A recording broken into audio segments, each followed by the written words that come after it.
And we are live. Good evening and welcome to the May 6, 2021 Planning Commission meeting. If I can have a roll call, please. Chair Gutierrez, Here. Vice Chair Hogan, Here. Secretary Clow, Here.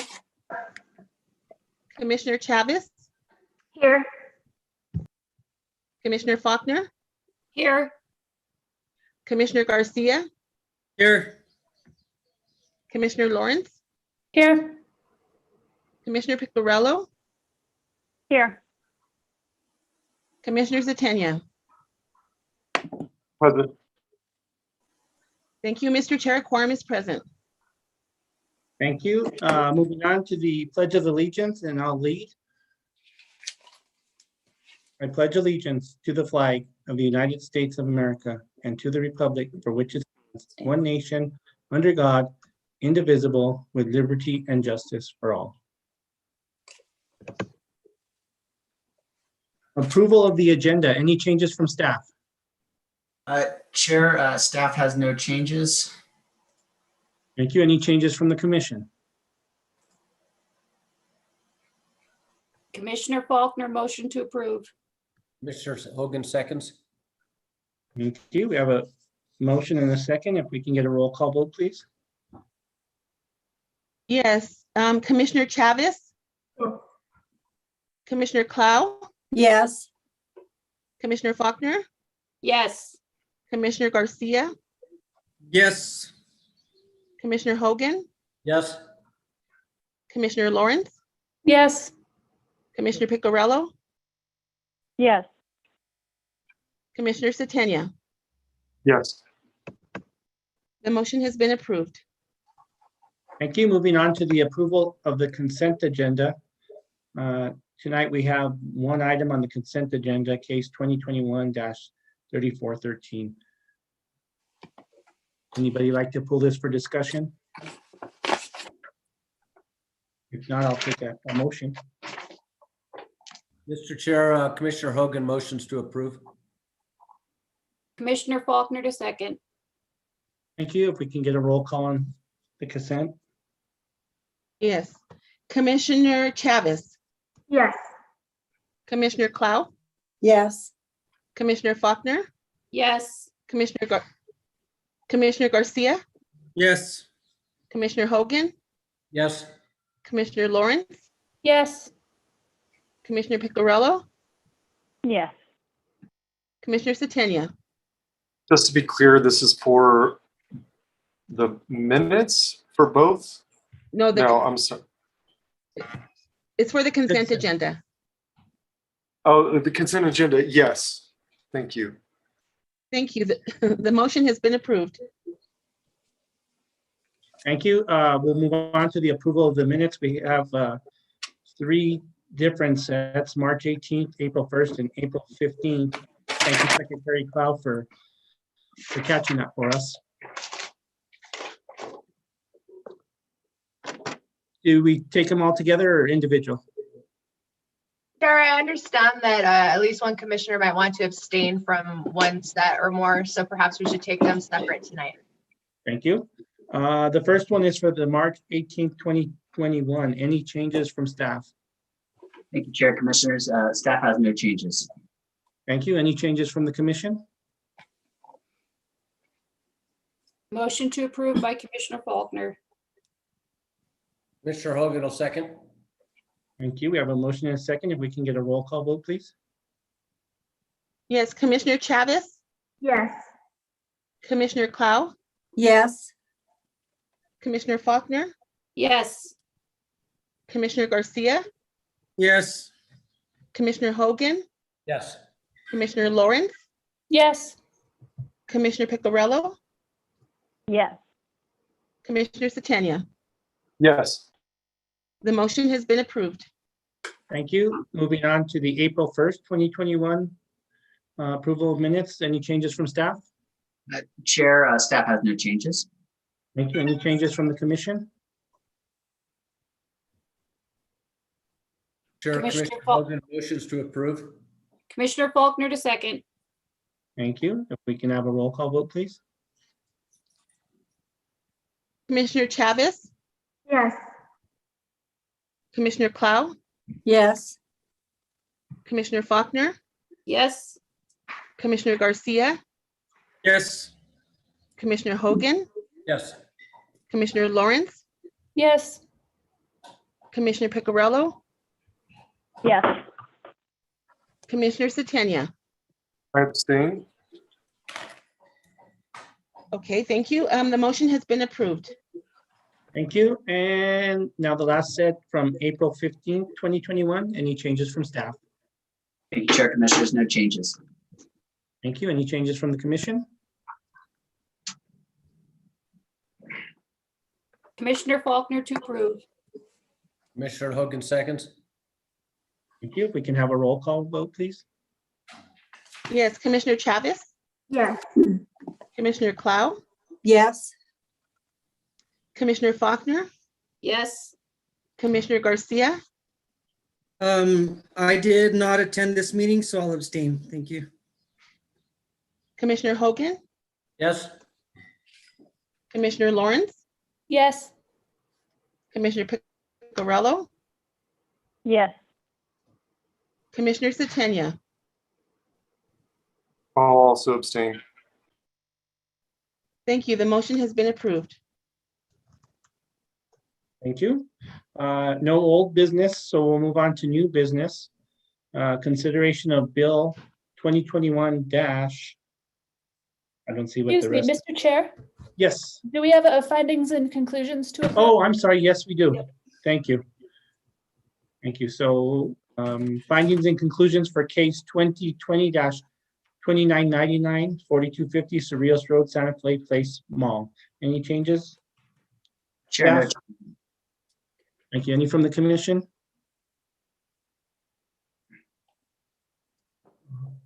Take a motion if there's no changes. Commissioner Faulkner to approve. Commissioner Picarello to second. Thank you. If we can have a roll call vote, please. Commissioner Chavez, Yes. Commissioner Clow,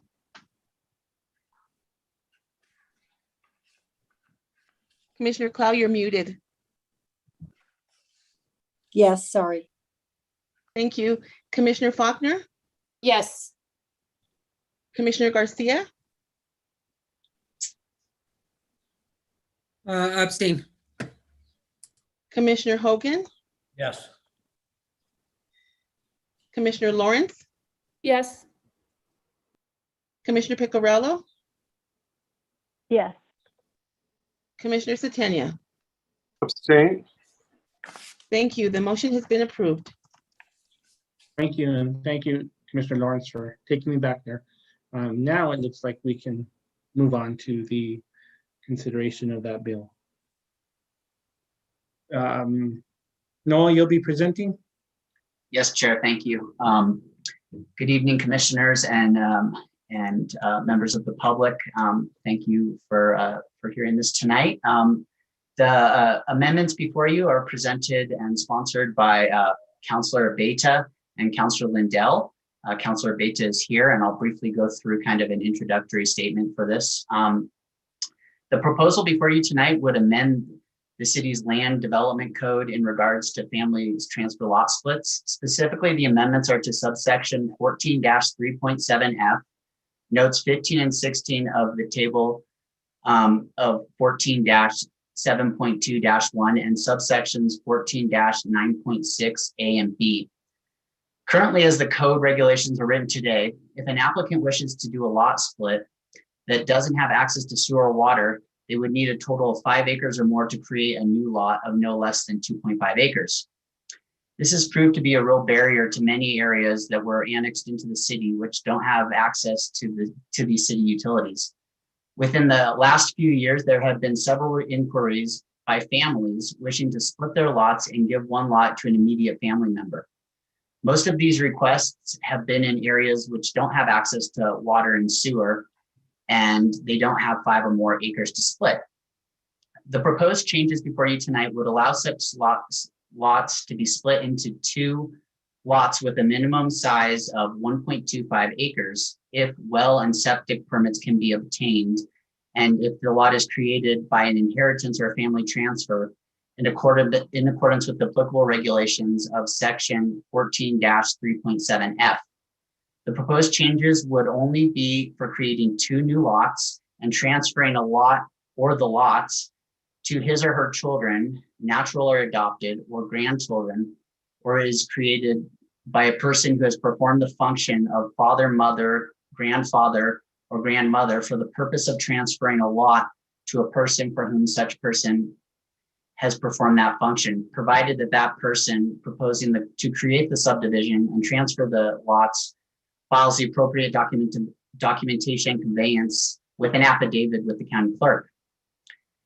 There would still need to be adequate access and conformance with all applicable regulations in Chapter 14. They would also need to provide assurances that the appropriate state of New Mexico well and septic permits can be obtained for newly created lots for family lot splits. According to our staff analysis obtained from our city GIS, there are approximately 275 lots that are 2.5 acres or more in size and don't have access to city water and sewer. Potentially all these, if they were family lot splits, could benefit from this. Under subsection 14-3.3, the Planning and Land Use Department is required to review proposed amendments to the text of Chapter 14 to ensure compliance with the following criteria. 1, with compliance of the law. 2, with consistency with the general plan. 3, consistency with other policies adopted by the governing body. 4, consistency with the purpose and intent of Chapter 14 and the section being amended, this being the family lot transfers. Consideration of how the amendment relates to other provisions of the Santa Fe City Code and the avoidance of unintended consequences. And finally, consistency with any approved neighborhood conservation overlays. Staff has reviewed this proposal with regard to these criteria and finds that the proposed text amendment meet the criteria and therefore could benefit the community. Therefore, staff recommends that the proposed amendments to Chapter 14 should be adopted as proposed in the staff memo and attached documents. Councilor Abeyta is here, and he is a sponsor and brought this bill forward. And I would open it to Councilor Abeyta to speak on behalf of this. Thank you, Noah. Thank you, Mr. Chairman and members of the Planning Commission. So a little bit of history. Many of the parcels, the 275 lots that would be eligible to participate in a family transfer if this ordinance is passed, were located in Santa Fe County. And at the time they were in Santa Fe County, the minimum lot size was 2.5 acres, but for family transfer purposes, they could go down to 1.25. Now, when they were annexed into the city-county annexation agreement kind of stated that the city would recognize the county zoning, and whatever you were allowed in the county, you'd be able to get now that you're in the city. And for a while, this family transfer provision from the county was being recognized by the city. But at some point, there was an interpretation by legal and the city planning and land use director that no, because they're on wells and septics, this might not be appropriate. And so maybe, we need to change the interpretation. So instead of arguing the interpretation, Councilor Lindell and I have developed an ordinance that would allow it for the same purpose. Because again, the thinking was, well, it was allowed in the county, and we don't want these residents to be penalized now that they got annexed into the city by no longer being able to participate in family transfers because they're not on water and sewer. The long-term plan for these areas is to eventually extend water and sewer, and myself and Councilor Rivera, who represent a large portion of properties that would be affected by this, are working with our utilities department and property owners, specifically in the Mount Nelson area, to hopefully extend water and sewer. But in the meantime, the purpose of this ordinance amendment is to allow families who are annexed into the city to be able to divide their property for the purpose of giving or leaving a piece of property for their children or grandchildren. And so again, what it does is it removes that penalty that some of the residents feel they got by being annexed. And 2, it also helps address affordable housing in our community. There's lots of ways to do it. And for years and years, this has been one that many term property owners from our community took advantage of, especially if they lived in the county. And so that's the history and the intent of the amendment. And with us is also Councilor Rivera, who again represents District 3 with me and actually has much more experience with this problem that was a result of the annexation agreement between the city and county. Thank you. Thank you, Councilor Abeyta, for bringing this forward and joining us this evening. I'm not sure if the commission has questions for you, so if you'll stick around. Councilor Rivera, thanks for joining us. Is there anything you'd like to add? Thank you, Mr. Chair, members of the commission. Councilor Abeyta, I think, summed it up pretty well. I was on the council when we did annex, and we had realized that this may be an issue, and sure enough, it has been brought to our attention, and Councilor Abeyta is moving this forward in an attempt to clear up some of the issues that we knew were going to arise as part of annexing these larger lots into the city, which doesn't typically have lots this size. So I support this change, this amendment, and stand for any questions if there are any as well. Thank you, Mr. Chair. Thank you, Councilor Rivera. This is a public hearing. Is there anybody from the public that would like to talk on this matter? And members of the public, if you'd like to speak on this, you can use the raise hand function, or if you're calling in, you can press *9 to raise your hand. I don't see any call-ins, but I see Mr. Herrera with a hand up. Okay. Michael Herrera, I'm going to go ahead and allow you to talk right now. Please unmute yourself, and then you'll be sworn in and given time to speak. Oh, actually, Chair Gutierrez, members of the commission, we won't need to swear in speakers tonight, but it is helpful if you provide your name and address for the record. Fine. My name is Michael Herrera. I live on 5 Paseo de la Reina. Did you hear me okay? Yes, thank you. All right. I wanted to speak on a couple of issues related to this particular ordinance change. Number one was that the master plan, the general master plan that was approved in 9 through 2014 had 4 annexations, and we were the 4th annexation that was allowed in the city. And believe me, we were very happy when it finally happened because it gave us 1 acre lot sizes, which we were waiting for a long while. What that allowed us to do was to look to the future of development in our area, because realistically 2.5 acres is a lot of land for one resident. And when you have family members that are suffering, it's an opportunity to help them. So with that, there was always 2 key issues that seemed to be thorn that everybody was using as a crutch to be able to say denial. And that was number 1, the water, and number 2, the sewer. Yet I asked for facts, anything that showed facts that a individual private water well was impacting the city in such a way that we couldn't develop our property, especially when we're seeing the city doing large housing developments, apartment complex developments, and the numbers of water usage and sewer usage that's going to be on those particular developments are going to be much more larger than one particular resident requesting to split their lot once.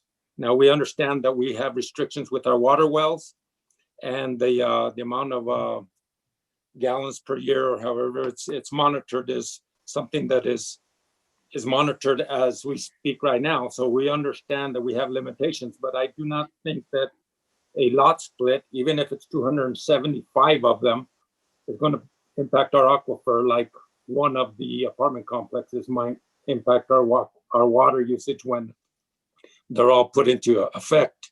I understand that city water is a different issue, but you still have to supply water. Now, looking at the aquifer and where our water supply is, I talked with the city water staff, and I know that most of the water comes from the diversion, the Buckman diversion, and the reservoirs. And not as much is captured from our aquifer beneath us. However, the aquifer is replenished every year. So again, the amount of water that one resident is going to use is not going to be that impact.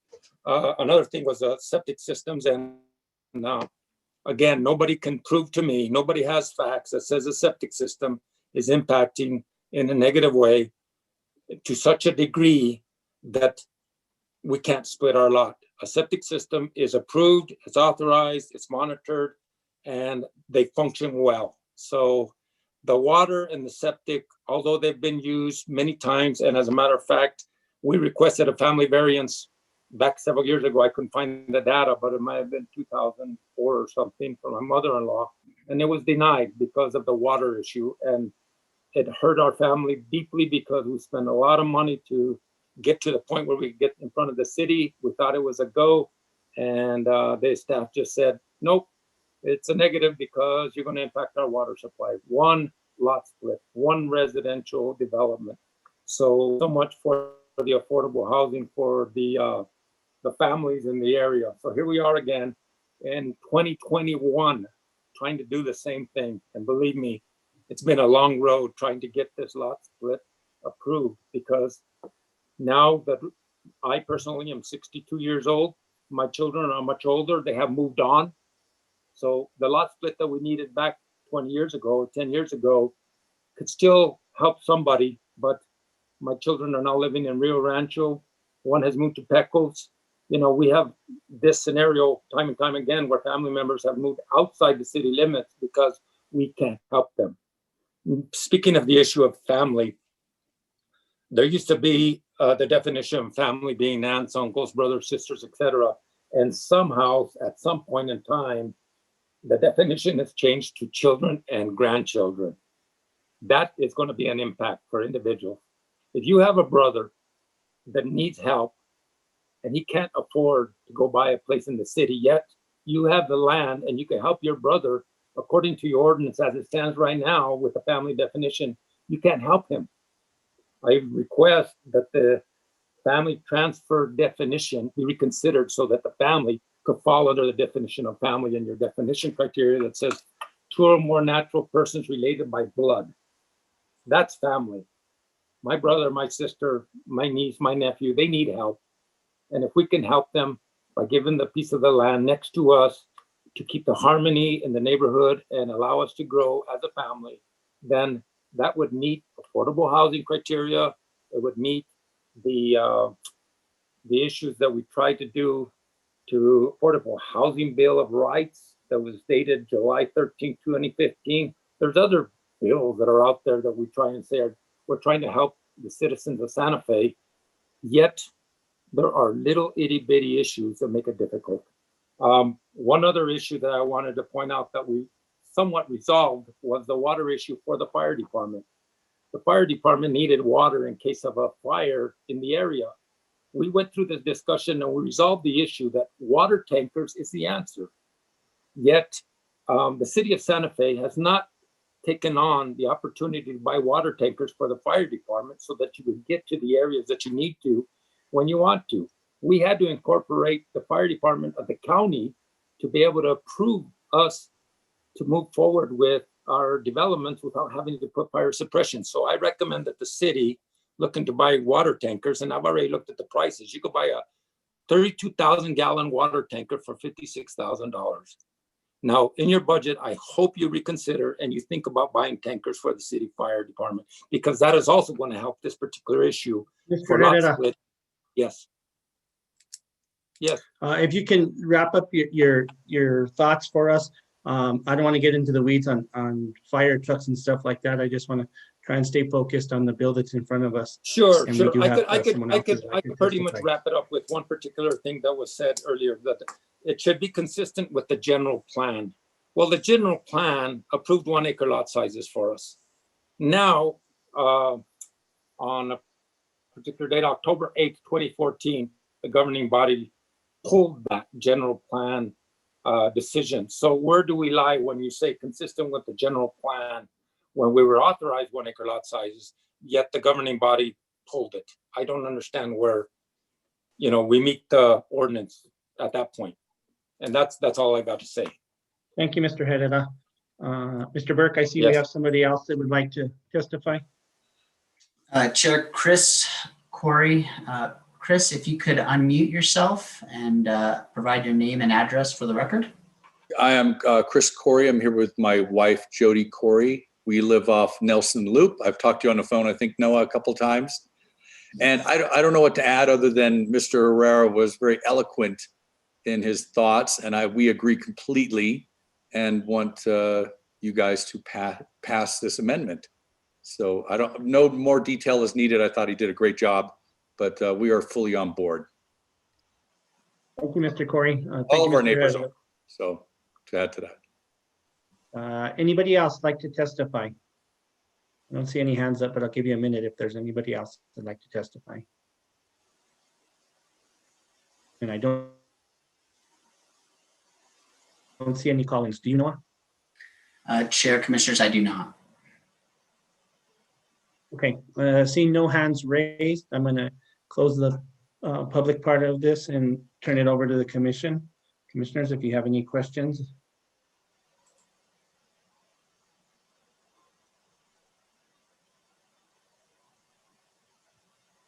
Just, Mr. Chair, if I could, I just want to add, having, a lot of experience dealing with property owners in the annexation area. I think this is long overdue, and I think it's good. It's a good thing that we're moving forward with that. So, thank you, Mr. Chairman. Thank you, Vice Chair Hogan. Commissioner Garcia.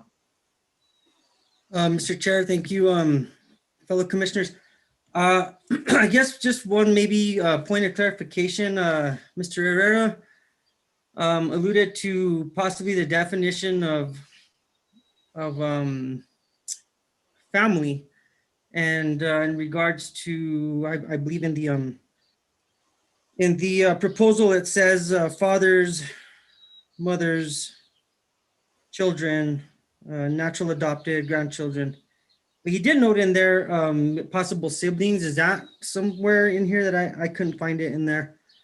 Maybe the question for Mr. Beta, Councilor Beta. Thank you, Mr. Chairman, Commissioner Garcia. My intent was to just address the family transfers and keep the existing definition of who's eligible for it as kind of a first step. Maybe that's something we would look at further down the line, but I don't want to adversely affect the existing family transfer rules that the city has. I just want it to be consistent, and it's my understanding that the language as proposed is consistent with the existing family transfer provisions in Chapter 14. Thank you. Thank you, Councilor. And so that also probably is consistent maybe with what what they had in the county. Is that correct? Mr. Chairman, Commissioner Garcia, yes, it's consistent with the county. You couldn't give to sisters or aunts or uncles. It had to be a child or grandchild. Oh, okay, thank you. So that would be a point of possibly amendment in future purposes. Yes, thank you. Thank you. I have no more questions. Thank you. Any other commissioners? Thank you, Commissioner Garcia. Any other commissioners? Commissioner Satenia? Yeah, I've read through this and I understand it's clarifying on terms of transfers, which I think is fantastic for families in New Mexico. However, I just want to know a little bit more about the impact that this is going to have on the water table. If anyone can speak to that.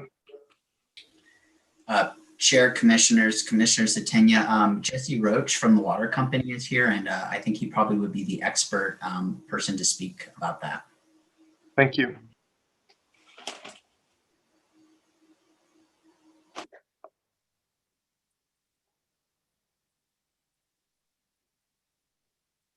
I apologize, Commissioner and members of the commission. I was actually just driving and moving between internet signals, so I heard, I did not hear the question. If you could please repeat. Yeah, I would just like to know a little bit more about the impact on the water table with this proposed legislation. Members of the commission, I would say that generally our approach at the water division is to focus on using surface water resources in order to protect the groundwater resources of our local for spring flow, other well, and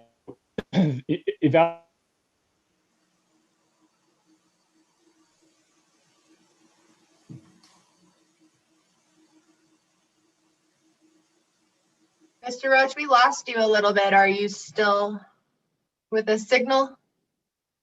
impact of this particular proposal might be to the overall water resources in the city, because I haven't looked at exactly where those lots would be and the potential additional pumping associated with them.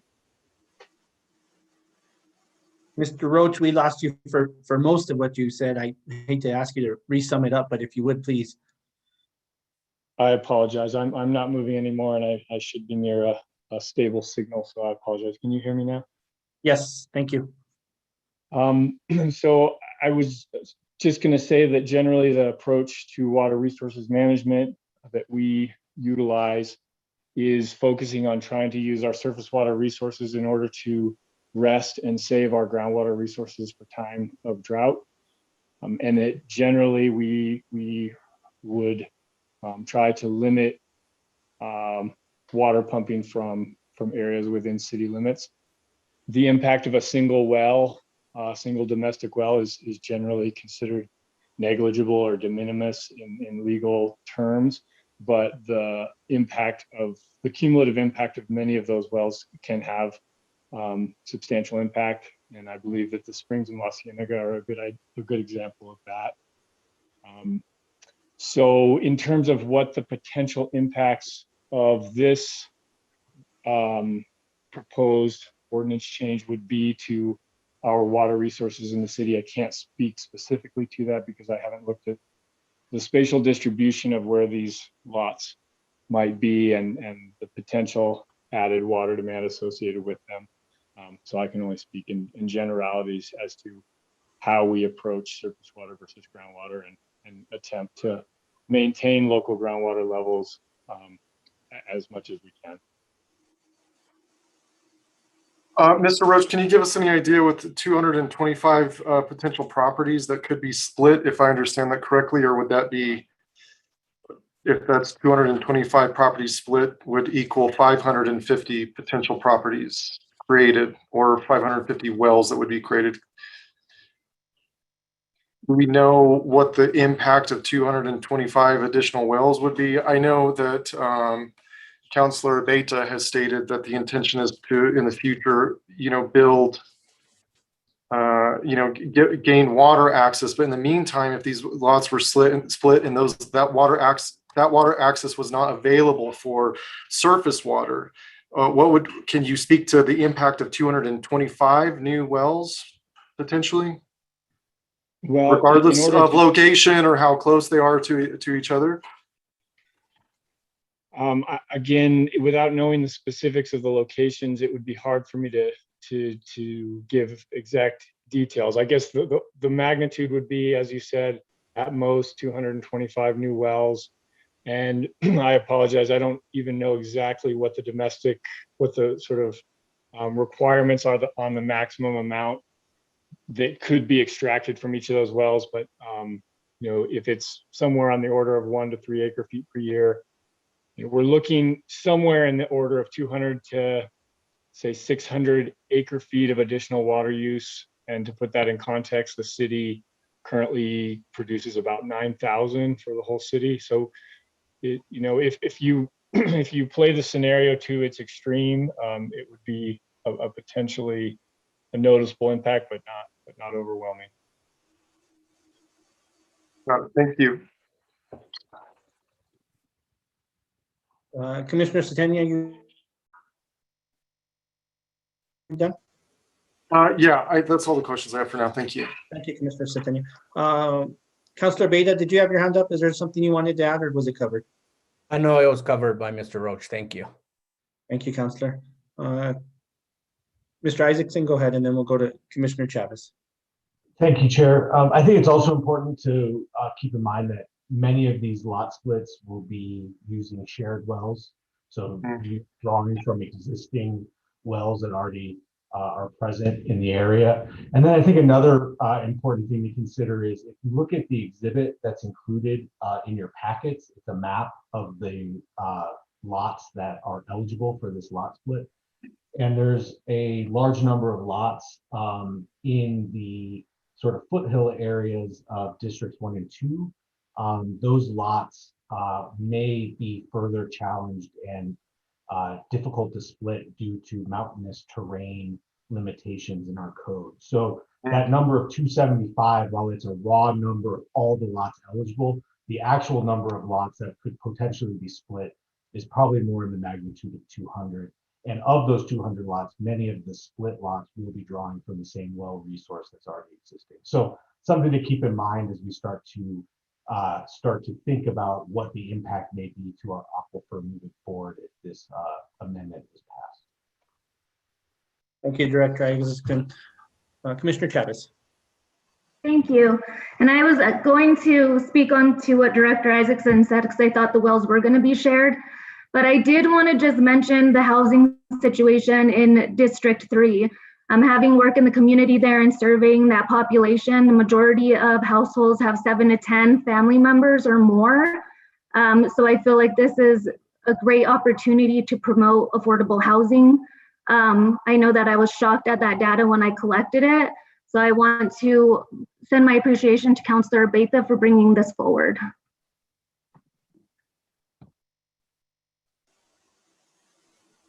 Thank you, Commissioner Chavez. Any other commissioners? Commissioner Cloud, did you have your hand up? No? Did I see you raise your hand earlier? I was just going to move approval or recommend that we recommend the approval of the ordinance. Commissioner Satini, need a second. We have motion and second. If we can have a roll call, please. Yes, Commissioner Chavez, Yes. Commissioner Clow, Yes. Commissioner Faulkner, Yes. Commissioner Garcia, Yes. Commissioner Hogan, Yes. Commissioner Lawrence, Yes. Commissioner Picarello, Yes. Commissioner Satania. Yes. The motion has been approved. Thank you. And counselors, thank you so much for joining us this evening. We appreciate it. Thank you. Thank you all for the hard work you do all the time on Planning Commission. I've served on the commission before, and you have some tough cases that you hear. So I really appreciate your time and your dedication to the city. Thank you. Thank you. Thank you, Mr. Chair. Thank you, Counselor.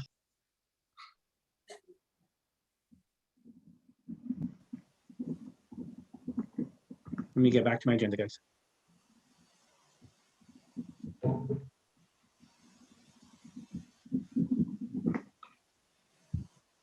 Okay, moving on. Case 2021-3353, Champion Express Car Wash Development Plan. Mr. Escobar.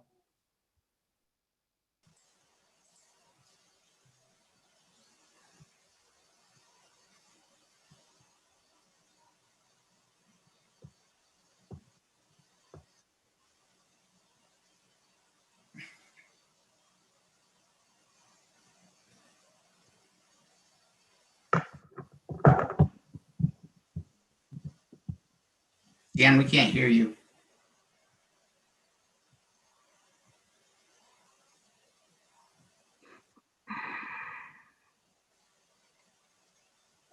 Is that better? Yep. Okay, sorry.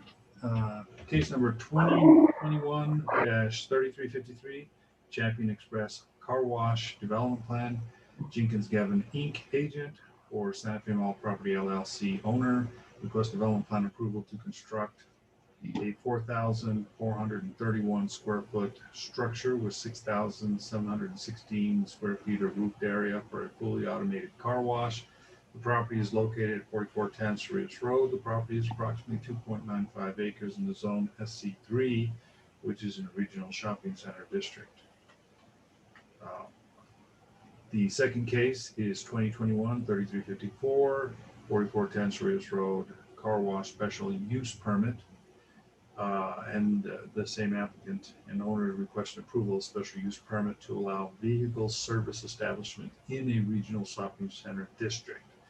The property is 2.95 acres and is zone SC3 district. The land use department is recommending approval with the conditions of approval as outlined in this report and subject to the technical corrections in Exhibit A. We are going to change a condition of Table 1 of the approvals.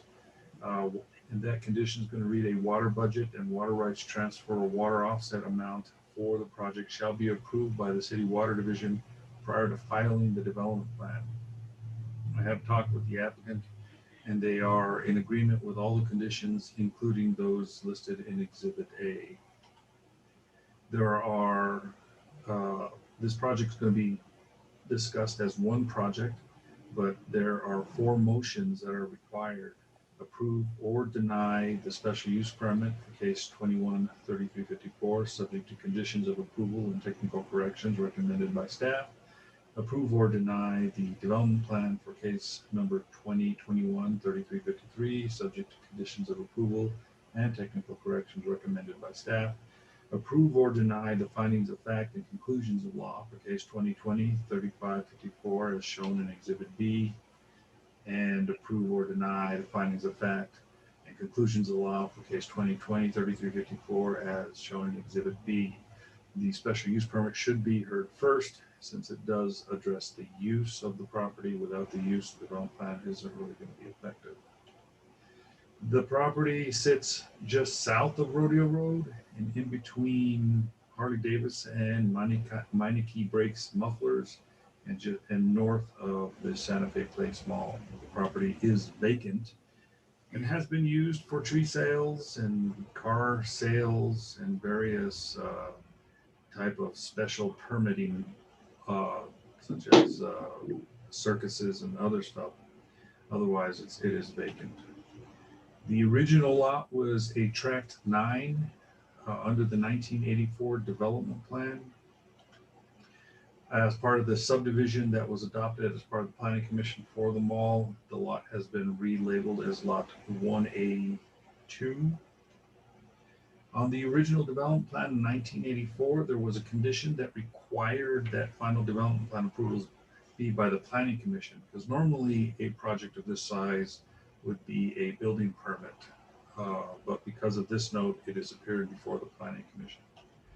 Another condition of the 1984 development plan also restricted access directly onto Rodeo Road, which included Lot 9.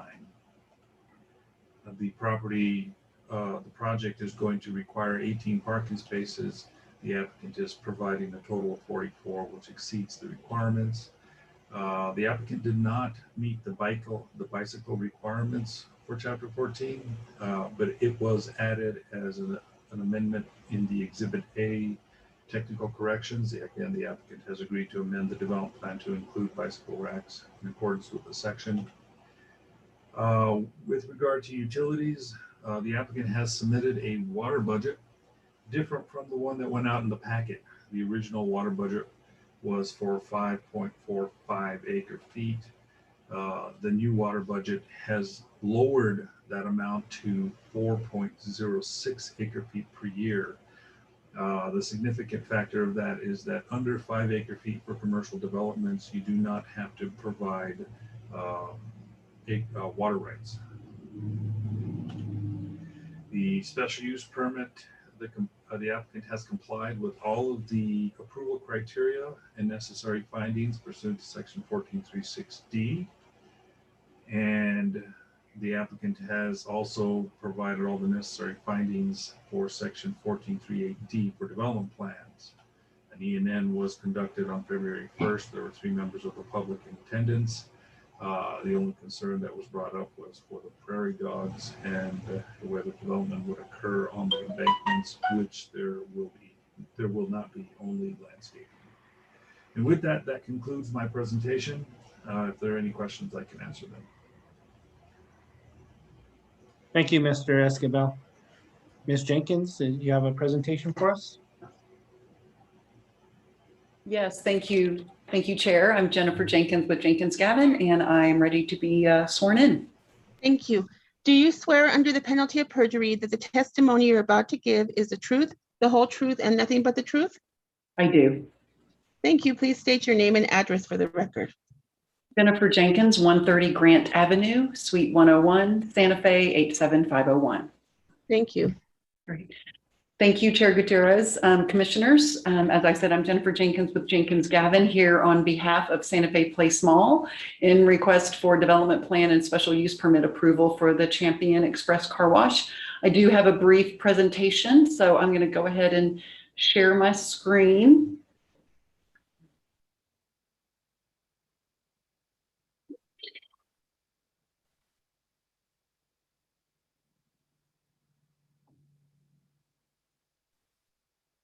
So we are here on behalf of Santa Fe Place Mall, as well as the developer of the project 7B Building and Development.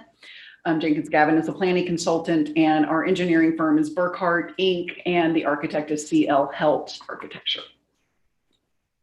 So as Dan showed, this is the site that is at the far northeast corner of the mall. So this is the Harley-Davidson right here. This is the Zaffarano Rodeo intersection. And we've all driven by this any number of times. It's kind of set pretty well below the grade of Rodeo Road. And so it's kind of tucked in there. And as you can see, it looks like they were starting to plan a either breaking down or starting a carnival here, because this is one of the Primo Carnival site on the property, and it's about 2.9 acres. The property, as Dan mentioned, is zoned Shopping Center 3, which is it was basically a regional shopping center zoning. We have C2 across the street, and with the shopping center with Target and the ancillary retail across the street. And then we have some residential going off to the east on the other side of the Arroyo de los Chomizos. And this is the main, mall building here in this location. So as Dan also mentioned, in 2019, we did a subdivision and updated the development plan for the mall, and we created some new out parcels, one of which, as you may recall, is being developed as the Escarpa apartment homes here at the south. And we also created this parcel here on the north side. And originally this was we were looking at just kind of retail and restaurant type uses for this particular parcel on the north side. And we have, a pad site here for Outback, and then we have some other pad site locations that are not yet developed here in this location as well. So zooming in on the property, as you can see, it is a parking lot right now. And there's over 85, almost 86,000 square feet, which is a couple of acres of asphalt here. The existing kind of landscaped areas, which is mainly here along the perimeter. This is kind of a little bit of a cut slope along this area. And then we have some planter islands within the parking area itself. And that totals almost 43,000 square feet. So this is an existing point of access. This is the mall, what we call the ring road. That is the primary circulation around the mall property. And we have access point here and here. We are retaining this access. So we are not proposing any changes to those driveway cuts. So we're up now with a little bit of a bird's eye view of the property. So we have the Harley-Davidson dealership here to the east on the other side of the mall access drive. Here's the subject parcel here.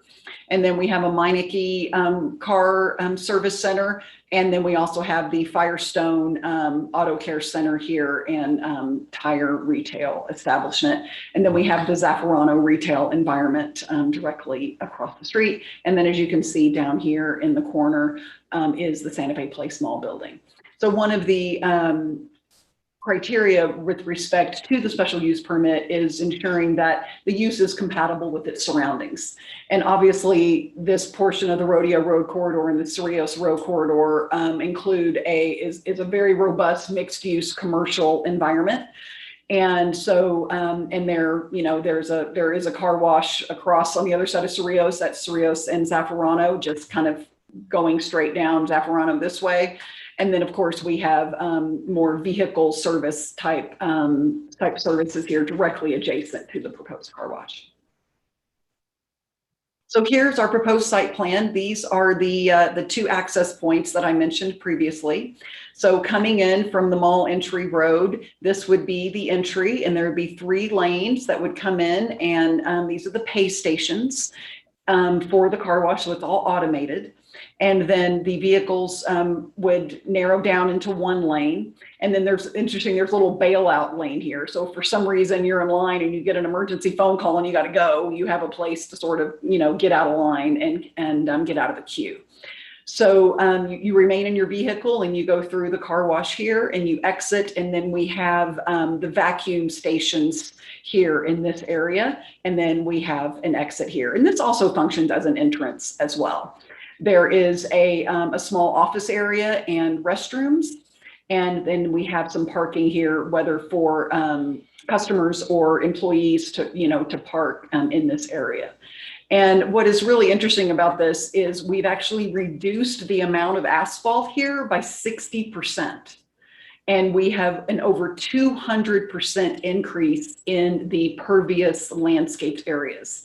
And one key element of our landscape plan and our our stormwater management is to create opportunities to collect as much stormwater as we can within our landscaped areas in order to passively irrigate the vegetation. So this parking lot area right now is fairly denuded. It's not lovely.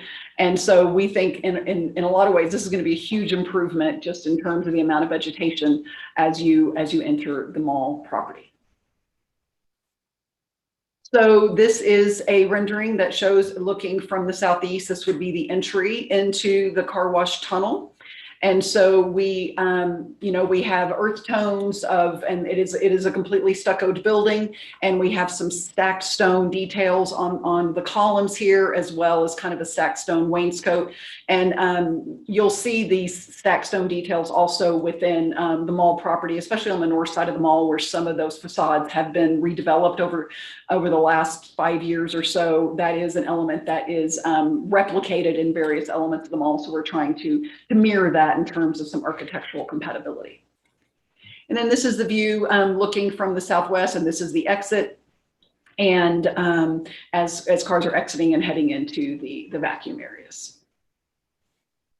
Oh, there we go. Whoops, I did not mean to do that. One moment. So as I mentioned, this is kind of zooming in on the current development plan for the mall. And this site would accommodate essentially a 24,000 square foot building, kind of a mixed commercial building. And when we first started marketing this particular parcel, this particular out parcel, we had a lot of interest from restaurants and obviously interest for some smaller scale retail. So just as a point of comparison, we showed, if this was to develop in that capacity, we'd be looking at a water budget of over 6.3 acre feet per year in accordance with the city's water budget formulas. And that is just standard for, a full service restaurant and retail. Retail uses, it's a great thing about retail, it doesn't use a lot of water. Obviously restaurants are a higher water user. So this is our water budget. And as Dan mentioned, we had an opportunity as we went through our review process with the city that we had originally, in preparing our water budget, had relied on data from our client. Obviously, they're in the car wash business. And so we said, we need to prepare a water budget, and we got some information from them. And through the review process, we said, you know what, we need to drill down on this a little bit more. And so we actually reached directly out to the manufacturer who manufactures the actual equipment for the car wash. And we're glad we did, because we got better information, and we did a very thorough kind of deep dive into this particular type of operation with this very particular machinery. And the water budget came down. And so what we are proposing, which is what we were proposing before, is what they call a type B water budget or a custom water budget. So the city of Santa Fe has their own water budget formulas that were established in 2009. And basically what the city did is they did an assessment of all the different types of land uses, from residential land uses, commercial, institutional, schools, and they figured out on average, how much do all these different land uses, how much water do they use? And they published these in a resolution in 2009. And so when new projects are coming forward, they have an option. They said, well, you can use our numbers and go forth and we will accept those at face value. Or if you think your project is going to be more aggressive on conservation, or you think these numbers are kind of off based upon your particular program, you have the option to present a custom water budget or a type B budget. And that budget, of course, is subject to review by the water division. You know, that's the condition of approval that Dan mentioned, is this is subject to review and approval by the water division. And this is subject to being monitored. So if you say, you know what, we are going to be really aggressive on conservation, really aggressive on all these elements, but we know that you have the right to monitor our usage. And if we don't hit our numbers, then we have and you notify us, like, we looked and you're exceeding what you said you were going to do.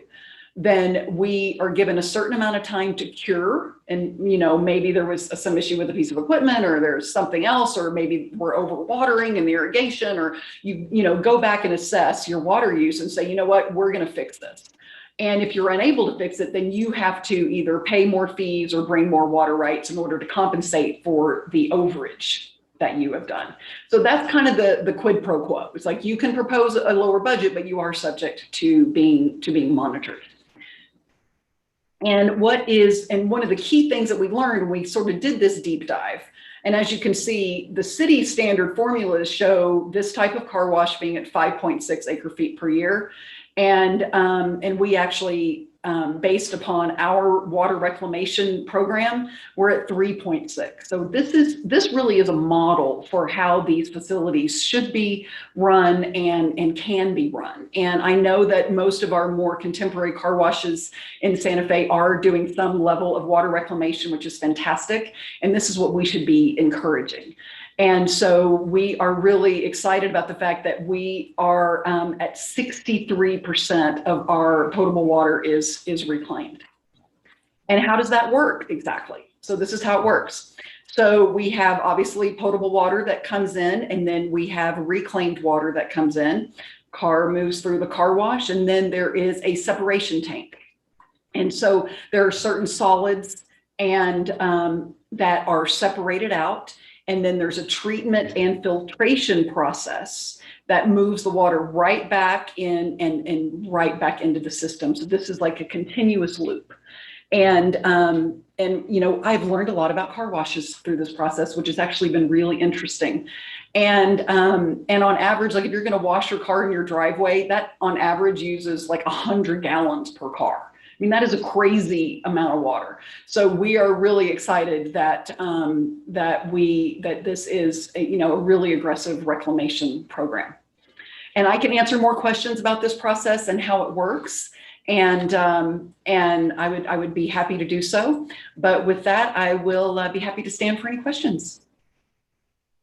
Thank you, Ms. Jenkins. This is a public hearing. Is there anybody from the public that would like to speak on this matter?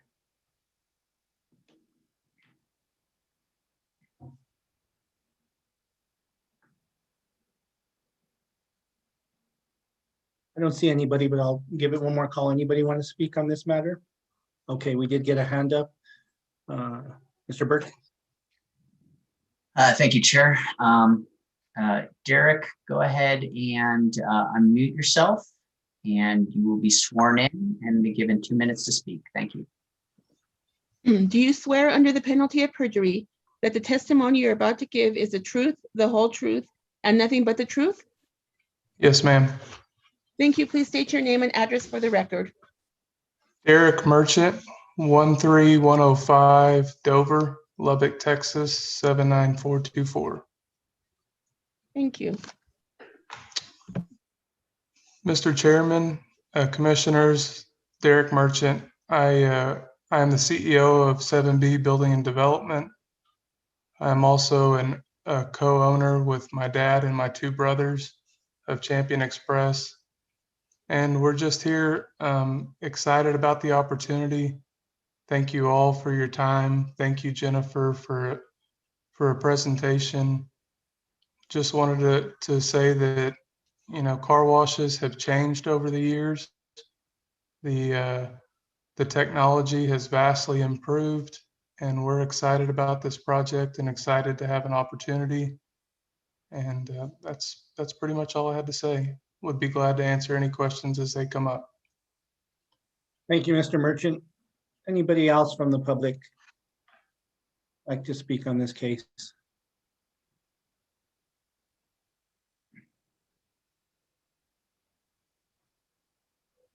I don't see any, but I do have a question for you real quick, Mr. Merchant.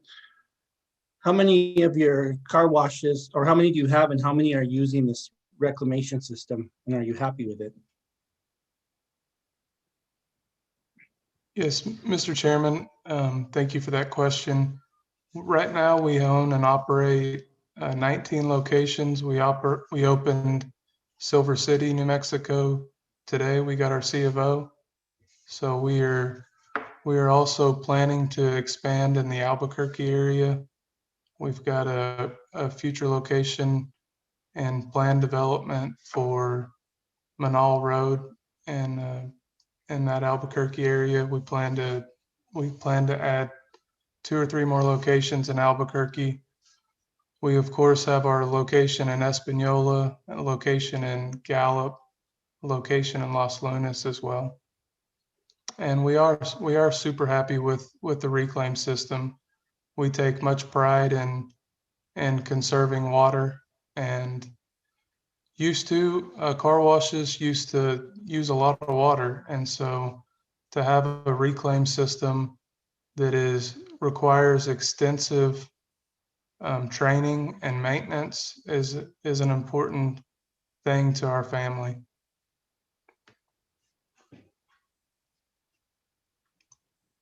Thank you, Mr. Merchant. Anybody else from the public? Seeing none, I'll close the public portion of this and move to the commission. Commissioners?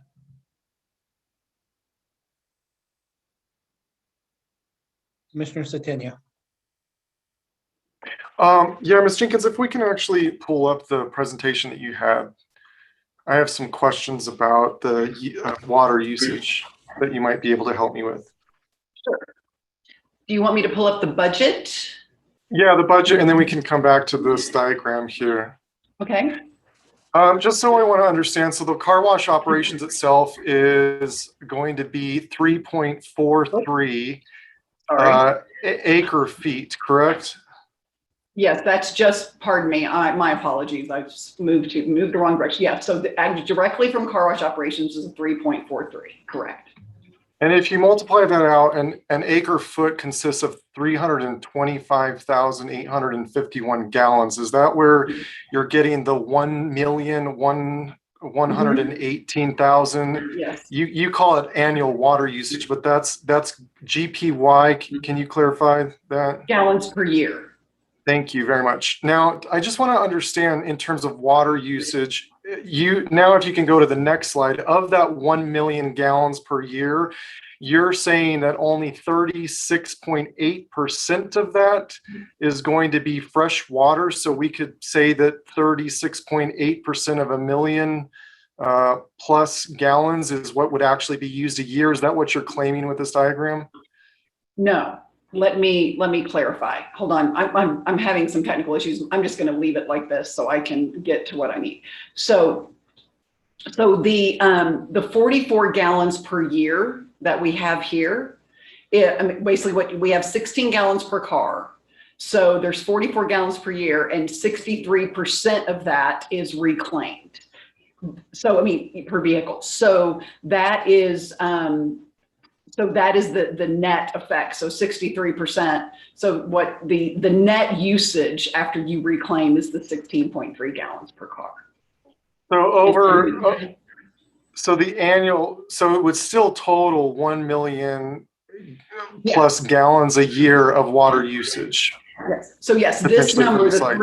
3.43 assumes the Assumes reuse. the reclamation. Exactly, exactly. Okay. All right. That's my only question. Thank you.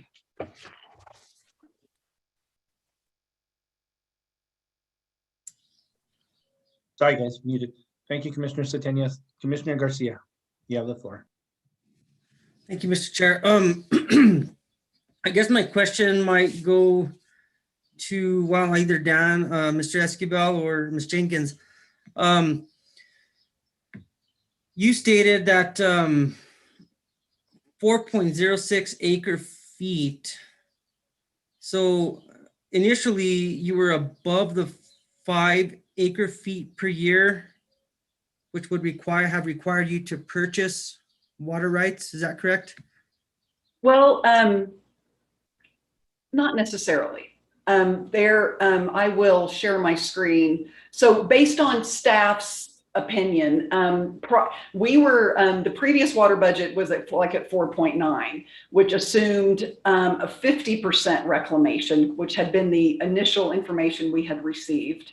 And it was like 45 gallons, and then we got better. Oh, it's actually more like 44 gallons initially. And so when we did deeper research, that's where we realized that the reclamation was much higher. So that's the difference in the 4.9. So the city of Santa Fe requires a contingency. So whenever you do you have your water budget, which is your budget. This is how much water I'm using. And then in determining the water rights you have to buy or the fees you have to pay, the city adds a 9.8% contingency to that number. Okay. And the contingency covers things like line loss and leaks and fire protection. It's just kind of like, the development community's paying for a little extra water that's not their water to use. It's the city's water to use, right? It's a contingency. And it's, like I said, it's kind of a line loss factor. And I'm sure that I'm not sure if Mr. Roach is still on the call, but he can speak to that as well. But it's been done like that forever. And everybody knows that's how it works. So if you have if your water budget is 10 acre feet, you're going to be coming up with another, acre foot. You're going to have to pay for another acre foot of water, even though you're only using 10, right? Everybody understands that's how it works. So when staff reviewed our water budget, which again was like around 4.9, they said, well, when you add the contingency, you're over 5. I did not agree with that interpretation, and there was some back and forth on that. And and I've been doing this a long time, and ever since the water rights ordinance was adopted, never been interpreted that way. But regardless, that's really not a argument we need to have today, but that's a discussion for another time, I think. But the bottom line is we did additional research, and we learned some things we didn't know when we submitted the application originally, and so that's why we revised our water budget based on new information. And that's where you're getting to the 4.06 acre feet for the year. Yeah, which includes the contingency factor, correct. Is that kind of similar in what to what other car washes in our area are doing? I can tell you that I think staff might be able to speak to that better, Commissioner. This is my first car wash. And so it has been really interesting, I have to tell you. So I don't know if Noah or Dan can speak to other, car washes that have come in and what their budgets have looked like. Mr. Chair, members of the commission, I believe that either Alan Hook or Patricio is with us. We did ask them to see if they can get that data. I'm not sure if they had enough time to collect it or not. And that's okay. I just kind of wanted to get a baseline of what other newer car washes that have come in are doing. And I do appreciate the water reclamation and how they're reusing a big percentage of that water. So that's all the questions I have. Thank you. And Chair and Commissioner Garcia, the only car wash that I've worked with since I've been here was recycled or reclaimed water car wash, and that one's on Cerrillos. And that was the only one that I've seen come into Santa Fe in quite some time. And they were, I don't know what their water budget looked like, but that's the only one that I could talk to. Thank you, Mr. Burke. Mr. Escobar, I did ask if anybody from the water company knew their water use of the one that Mr. Burke just referred to. Mr. Hook or Mr. Pacheco, were you able to get anything for us? Yeah, Honorable Chair and Commissioners, and Patricio actually was involved with this years ago. So this was 2013. Speedy Shine Car Wash actually did a reclamation system, but it was after they had already established their car wash practice. So they actually had a beneficial usage. They were doing 44 gallons per vehicle also. And with any reclamation system, you sort of have to gear up to actually get that water to be reclaimed. So it was monitored for the first 2 months and over 2 years, because that's kind of the monitoring program for our alternative water budget. So they saved up to, out of that 44 gallons, they saved up to 31 gallons.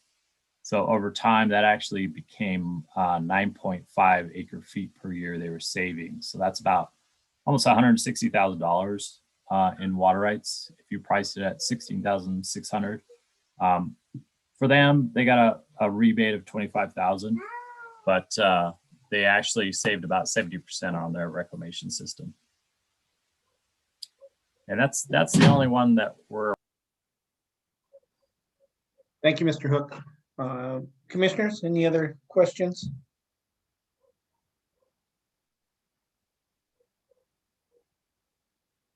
Seeing none, I'll take a motion.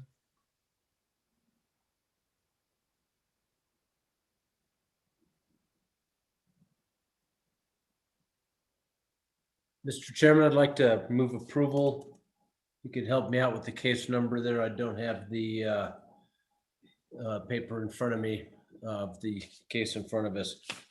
Yeah, Dan, would you put that up? It's the special use permit is case number 2021-3354.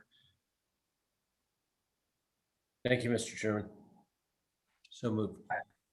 Thank you. Do I have a second? Pilar Faulkner to second.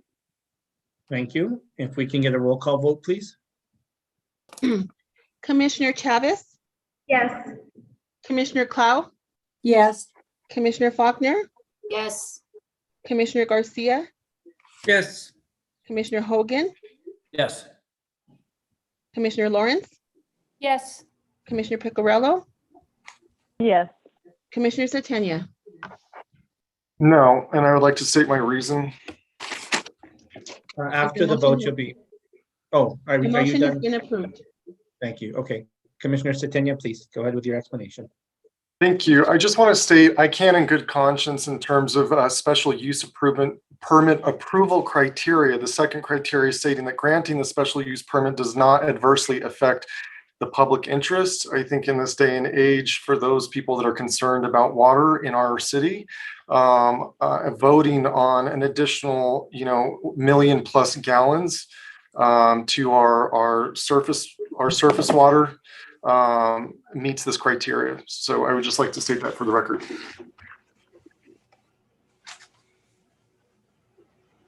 Thank you, Commissioner Satania. Moving on to the next case number, if we can get a motion, it's 2021-3353.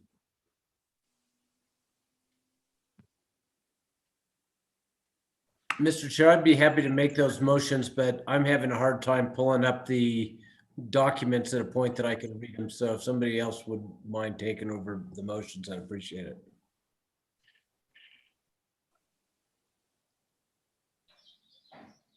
Dan, can you zoom in a little bit so we could read that a little easier? Commissioner Clow will make the motion to approve development plan for case number 2021-3353, subject to the conditions of approval and technical corrections recommended by staff. Thank you, Commissioner Clow. I'll second that. Thank you. We have a motion and a second. If we can get a roll call, please. Commissioner Chavez, Yes. Commissioner Clow, Yes. Commissioner Faulkner, Yes. Commissioner Garcia, Yes. Commissioner Hogan, Yes. Commissioner Lawrence, Yes. Commissioner Picarello, Yes. Commissioner Satania. No. Thank you. The motion has been approved. Thank you. Moving on to the findings of fact and conclusions of law. Commissioner Clout, there's an error in, there's two findings of facts and conditions. And there is, while there's only one listed here, there are two. The first one is matter 2020-3553. And there's the same error in both of them. In paragraph number 6 of the findings of facts on matter 3354,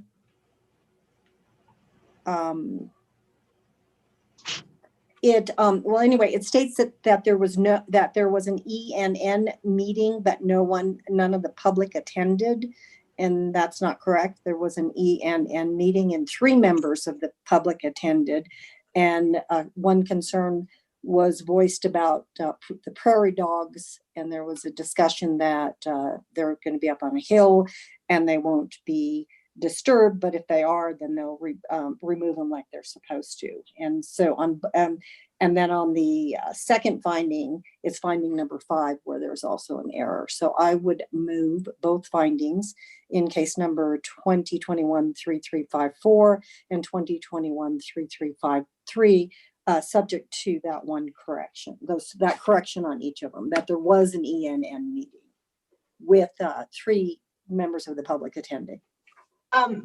Chair Gutierrez, if I may, I apologize, I don't have a virtual hand, but for the commission's consideration, I just wanted to ask if we also need to clarify that it's with the condition number 1 as amended at the hearing by Mr. Esquivel. And I didn't get the exact language of that, but I don't know if we want to specify that, since we did, I think, amend condition number 1 different than what was set forth in the staff report.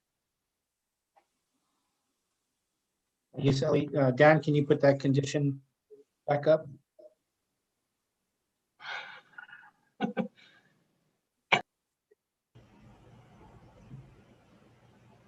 So is it condition number 6 that we're amending, Mr. Esquivel? Yes, Okay. And is that the amended language? in blue, surrounded in green, yes. Do you enlarge that a little bit, Dan? Thank you.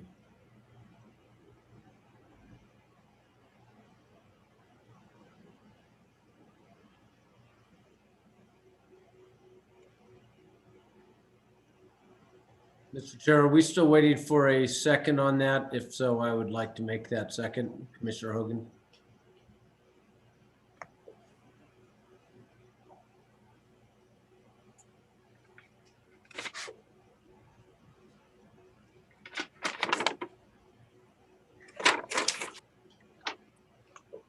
I'm not sure if we lost the chair. Commissioner Cloud, did you want to add that in addition to fixing the ENN statement, did you want to specify that we're amending condition number 6? And that's on 20, well, hold on. That's on, is it on 2021-3354 or 53 or on both? My understanding is that the condition applies to both. Dan, is that consistent with your recommendation? Yes. Okay, well, I moved the second one, not the first one. So Commissioner Hogan moved the first one with Faulkner seconding that. So why don't we do them each separately?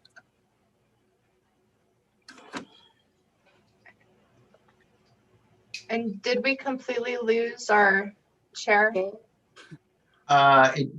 Sally and commissioners, I do believe the chair has been disconnected. So if the vice chair wants to take over for this, that'd probably be a good idea until Happy to do that until the chair rejoins us. So we have a motion on the table that includes the condition of approval number 6. As stated, a water budget and water rights transfer, water offset amount for the project shall be approved by the city water division prior to the filing of the development plan. And I second, I think that one as well.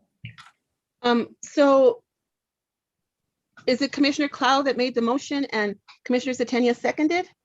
No, I made the motion on 2021-3353, which is the development plan. I made that motion with Commissioner Hogan seconding the motion. And we're talking about the findings of fact, right?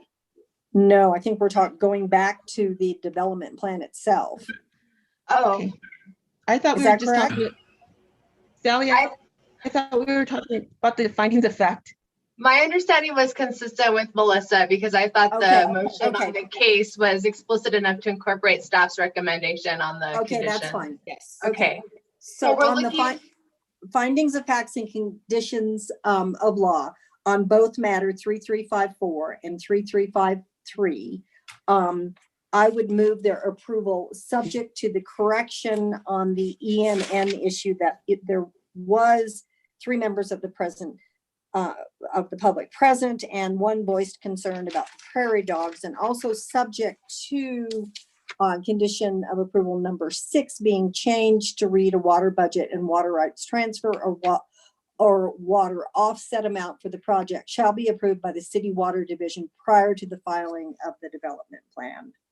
Commissioner Faulkner to second. Thank you. We have a motion and a second. If we can get a roll call vote.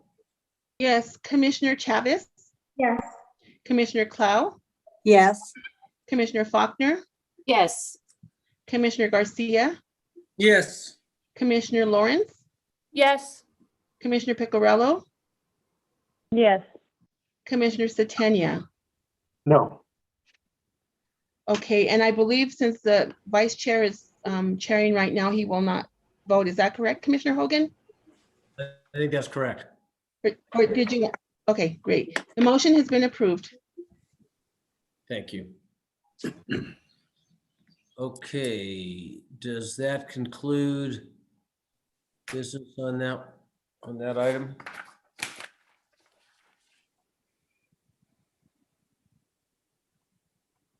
I believe so, Vice Chair Hogan.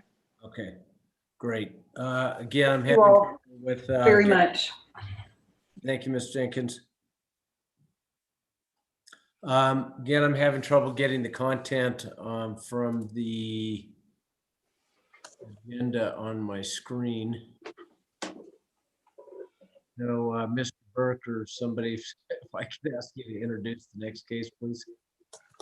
Certainly, Chair. Let me get that going really quick. I have it if you want me to. Yeah, I'm just getting to the top. So the next case under new business would be consideration of case 2021-3355, which is 4323 and 4319 Airport Road, Casa de Todos final subdivision plot. Thank you, Mr. Burke. Do we have a staff report on that? Yes, thank you, Vice Chair and Commissioners. Good evening. This case is 2021-3355, 4223 and 4319 Airport Road. It is Casa de Todos final subdivision. Dolores Vigil of Liaison Planning Services is the agent for Casa de Todos LLC, the owner. And this is the final subdivision for 58 single-family lots at those addresses. They're zoned R6 and total approximately 10.3 acres. It was just 2 months ago on March 4th that the Planning Commission gave preliminary approval to this subdivision. So I will keep my presentation brief just by way of refreshing your memory of where this is and how the lay of the land is. It is 2 properties that stretch between Airport Road and almost to Rufina Street. A lot split was performed in 2019, I believe. The red lines show the basic road configuration. So new road being built stops here, but just showing the path down to Airport Road. And likewise, Lilac Lane would be a new road built to here, connecting to Zeppel. I'll just briefly run over the conditions of approval by way of explanation. One outstanding issue was something that both traffic engineering and ADA wanted to see addressed, and perhaps in question and answer later, I can bring this up and show you if you want to see it. But they're both asking the applicant to reposition the crosswalks in the corners where the two roads bend past each other. They want to reconfigure that crosswalk to a safer location. Some of these are standard homeowners association drainage facilities notes, water plan, always ensuring ADA compliance. The final two down here are kind of the meat of it, once again, to refresh everybody's memory, the applicant has volunteered to do site-built, stick-built homes here on the site and not have manufactured homes. So that is a condition of approval that is added here. And the final one has to do with the wooden fence. And just to clarify for the record, once again, this is not something that Chapter 14 can condition on the applicant, but the applicant has volunteered to do this at the preliminary subdivision stage, and therefore it is being added as a condition of approval here.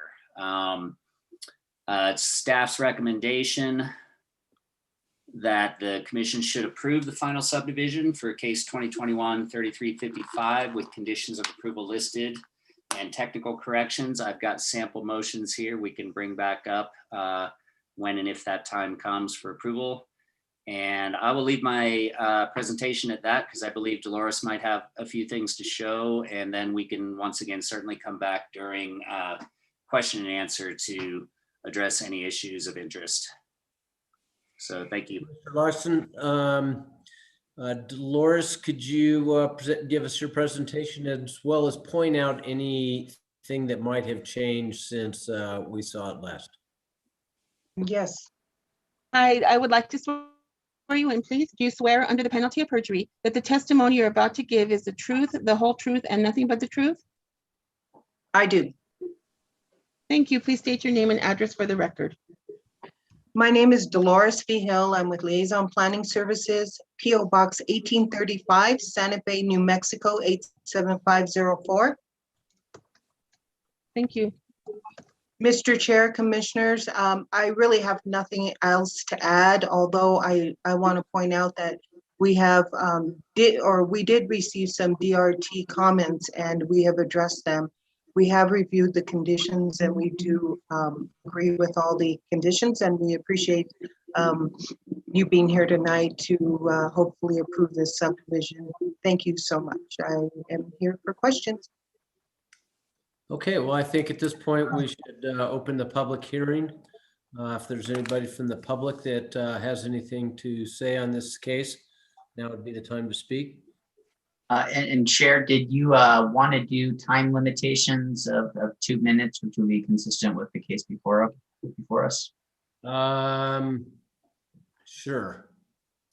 Okay.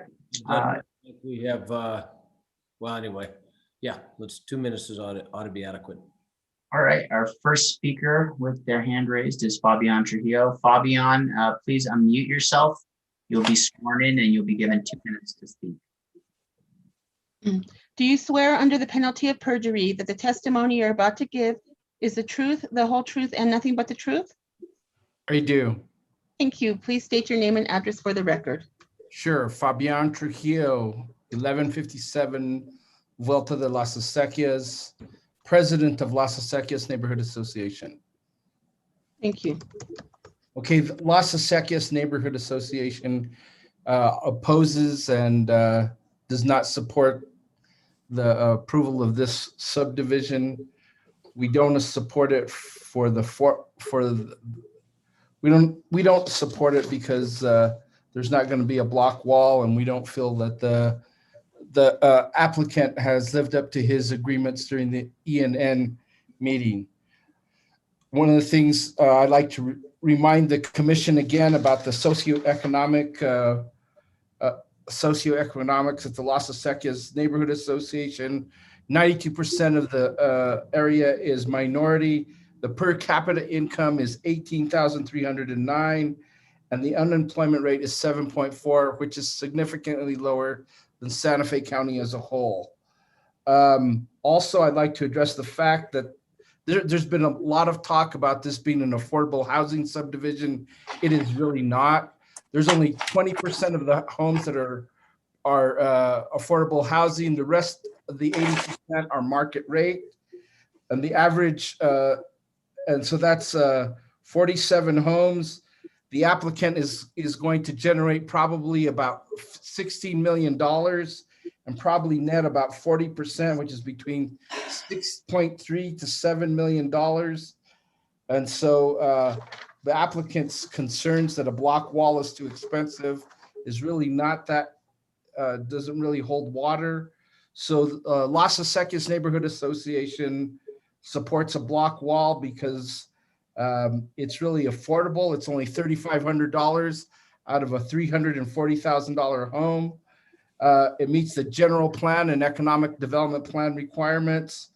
It deters crime, and it improves equity between the south and north sides of town. And those are all the things that I have to say tonight. Thank you very much. Thank you, Fabian. And Chair Hogan, it does look like Chair Gutierrez is back on. Great. Chairman Gutierrez, would you like to take back over? I will. If you guys can hear me, I will. We can hear you. Good. Okay, good. Looks like we're in the public comment part of this. That's correct. Okay, thank you. Is limit comments to 2 minutes. Okay. Chair, it looks like Robert, go ahead and unmute yourself, please, and then you'll be given 2 minutes to speak after you're sworn in. Please unmute yourself. Okay, can you hear us? Thank you. Yes. Do you swear under the penalty of perjury that the testimony you're about to give is the truth, the whole truth, and nothing but the truth? Yes. Thank you. Please state your name and address for the record. My name is Robert Benavides, and I live at 1288 Chestnut Street on Las Acequias. And this is for me and Anita Trujillo. She's my partner, and she has a comment to say. Okay, she'll need to be sworn in as well. Okay, so, no yes. Do you swear under the penalty of perjury that the testimony you're about to give is the truth, the whole truth, and nothing but the truth? I do. Thank you. And please state your name and address for the record. My name is Anita Trujillo, and I live at 1288 Chestnut. We have a second home at 1293 Chestnut. Thank you.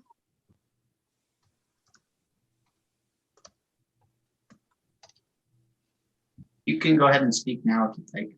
Okay, so I just want to read a comment, a whole statement. So here we go. We would hope that you would not pass the Airport Road Casa de la Todos subdivision plan.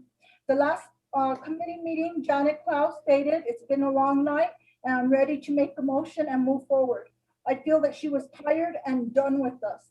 We waited the same amount of time to have the fair chance. I feel we were unjustly not given our fair time or chance. What should have had happened is she should have had tabled it to the next meeting or scheduled a special meeting. Mr. Fabian Trujillo made a presentation. Mr. Rodriguez in a public meeting stated he agreed to place a brick wall. This statement is what got him where he is. Mr. Chair, Commissioners, can you explain why your committee would not have him follow through? In the end, it was stated that a brick wall was not necessary and that a border wall would work. Were you guys betting on our ignorance? A brick wall will stop a bullet. It will stop a car. It will not burn. It is a better sound barrier, and it is harder for somebody to get over a brick wall.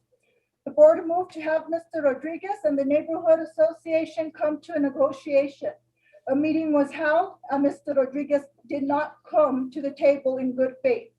Mr. Rodriguez is offering the same thing that Alan Stam offered 30 years ago. Mr. Rodriguez is not going to make hundreds of thousands of dollars on this, but millions of dollars at the expense of the endanger of Las Acequias, Casa de la Sol subdivision communities. Mr. Rodriguez should be held accountable to follow through on the agreement that was stated at the public meeting. The south side is made of mostly essential workers. North, south, east, west, black, white, brown, whatever color. Poor is the poor, rich is the rich, and everybody in between. And Ms. Trujillo, that is the 2 minutes. Did you want to hand the rest over to Mr. Benavides? Well, can you come and finish this up?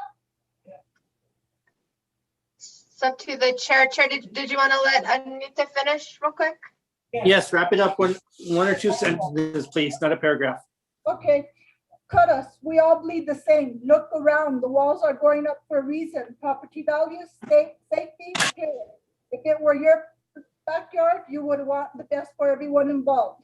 Santa Fe, when you go to vote, think really hard about who you fill that ballot out for. Our government is supposed to support all of us, all Santa Feans.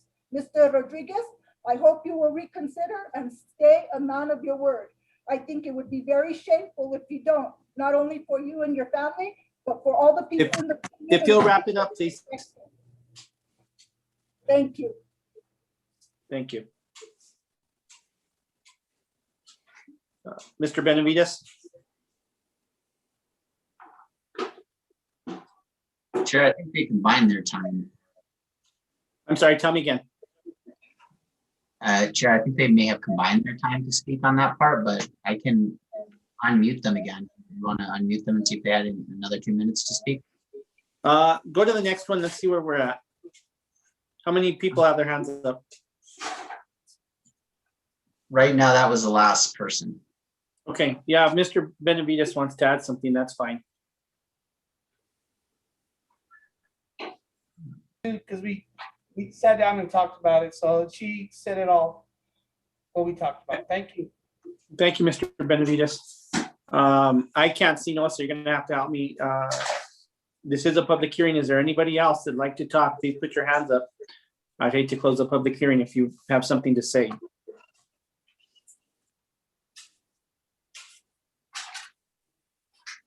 You see anything? No? Anyone raise their hand?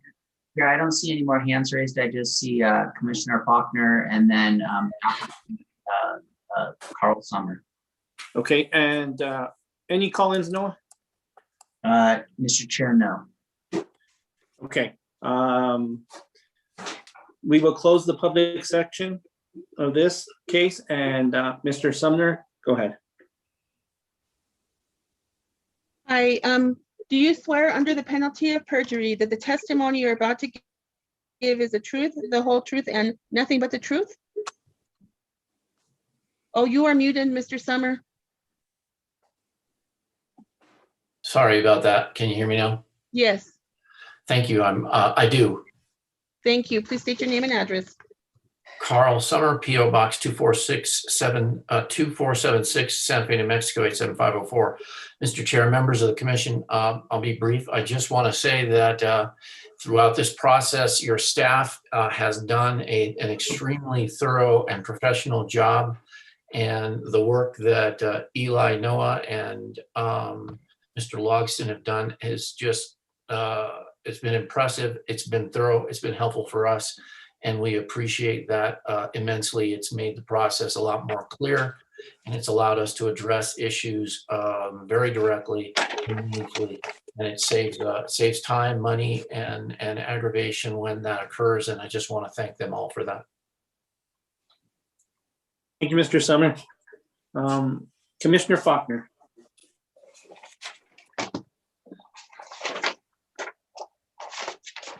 Can we reopen the public hearing so I can ask Fabian Trujillo a question? Yes, I'm okay with that if you have a question for Mr. Trujillo. At this time, I will reopen the public hearing. And I'll probably follow up the same question with Carl Summer. Fabian, how did you get to the number you offered as the cost for doing the wall the brick wall? I got the cost from talking with Cocopelli Proper Landscaping, who does brick walls all over the county for about 20 or 30 years. And I submitted the plans that were in the packet, and they looked at that, and I walked the wall with them. And so they permitted a cost of $65 a linear foot from Cocopelli Properties. And that's where the process for that does. And so they have, that's one of the things that they do in Santa Fe County. They said the cost of $125 a linear foot was exceedingly out of the price range for the average cost of a wall in Santa Fe. Okay, and then that's the only question I had regarding the public comment hearing, Mr. Chair. You want to close the hearing and then I can ask Mr. Summer the same question, or do you want me to just ask him the same question now? Let me just get a quick look at the commission. Anybody else have questions for anybody that testified before I reclose the public hearing? You can just shake your heads if you do. Just real quick, Mr. Chair. You do, Commissioner Garcia? Yeah, so Mr. Chair, how recent was that quote, or that was that conversation, or was it a written quote? Was it a verbal quote? Just and how recent was that?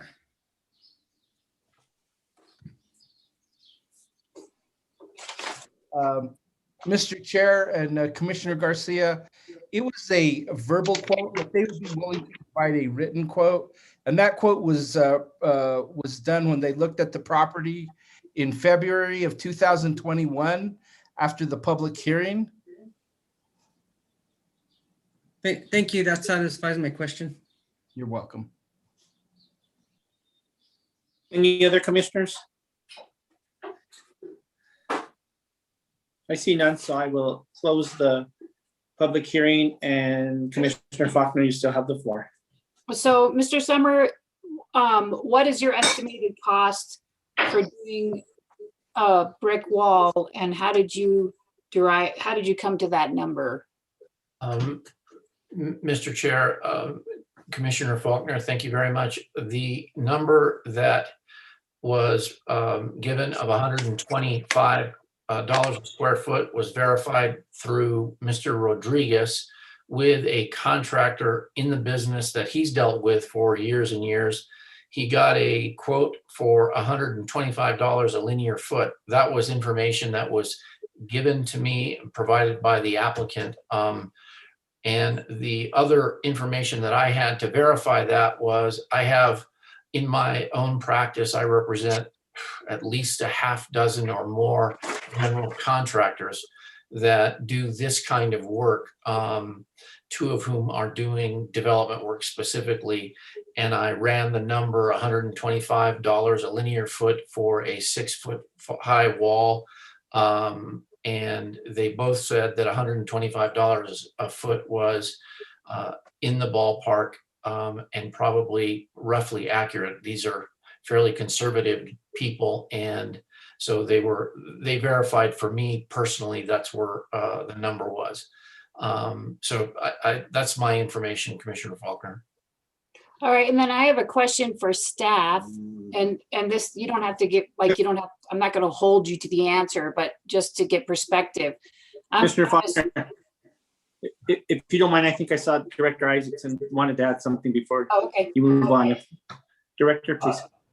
Thank you, Mr. Chair, Commissioner Faulkner. I just want to take a moment to point out that there's nothing in the code that allows us to require even a fence, let alone a wall. And so I just want to make sure that we're not going too far down the road of comparing quotes of the applicant versus quotes of the adjoining neighborhood association, because regardless of the price, there's really nothing in Chapter 14 that supports asking for this additional improvement.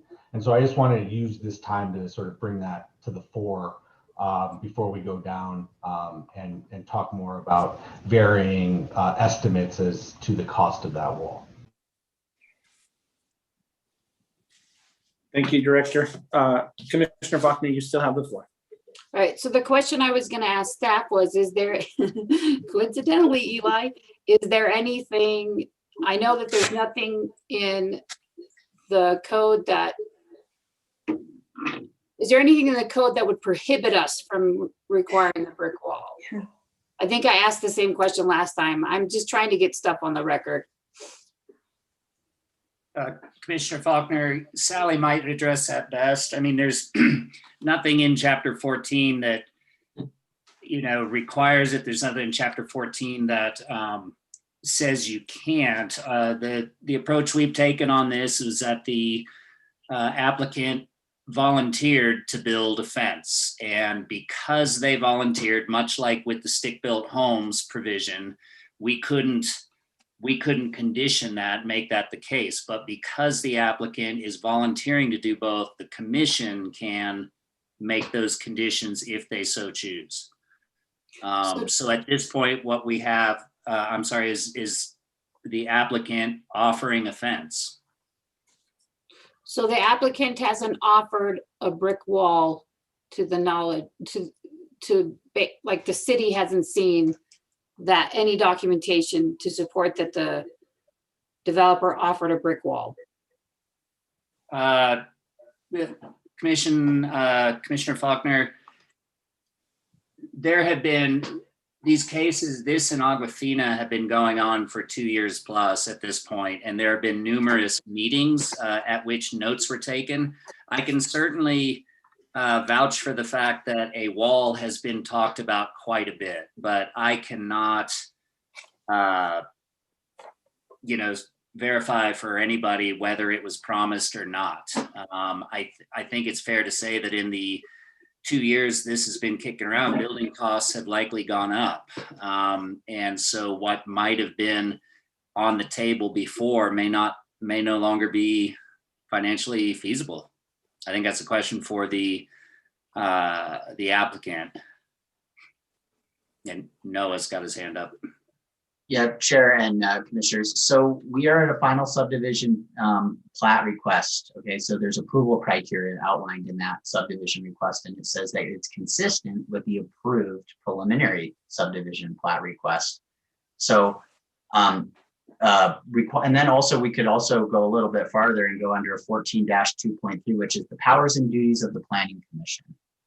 And requiring walls and fences that is not one of the powers and duties unless it's a requirement of chapter 14 or of the subdivision criteria. And the only time that we really recall, and I think I stated this on the record before, the only time that we really require walls and fences is when you have two different zoning districts or that the code requires it. There's not a code requirement for a single family residential subdivision for this.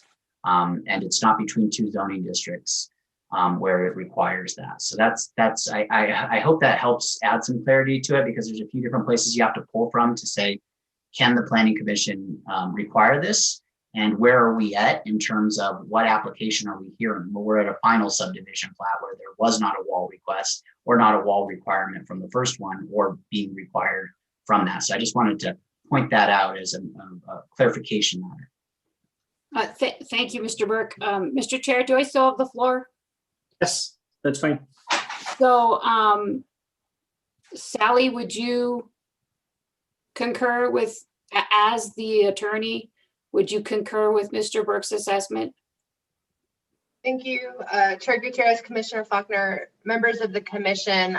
I don't see anywhere in the subdivision criteria where a wall or fence that's not required by our infrastructure requirements, our design requirements. I don't see any legal hook for this requirement.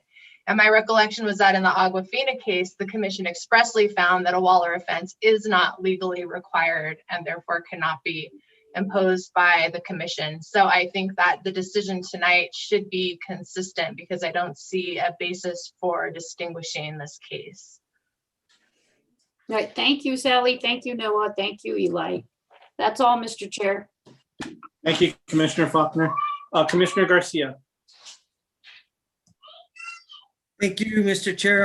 After all of that information, and after putting thought to a previous subdivision that we approved, and I know it was a final. We had a lot of discussion over this wall.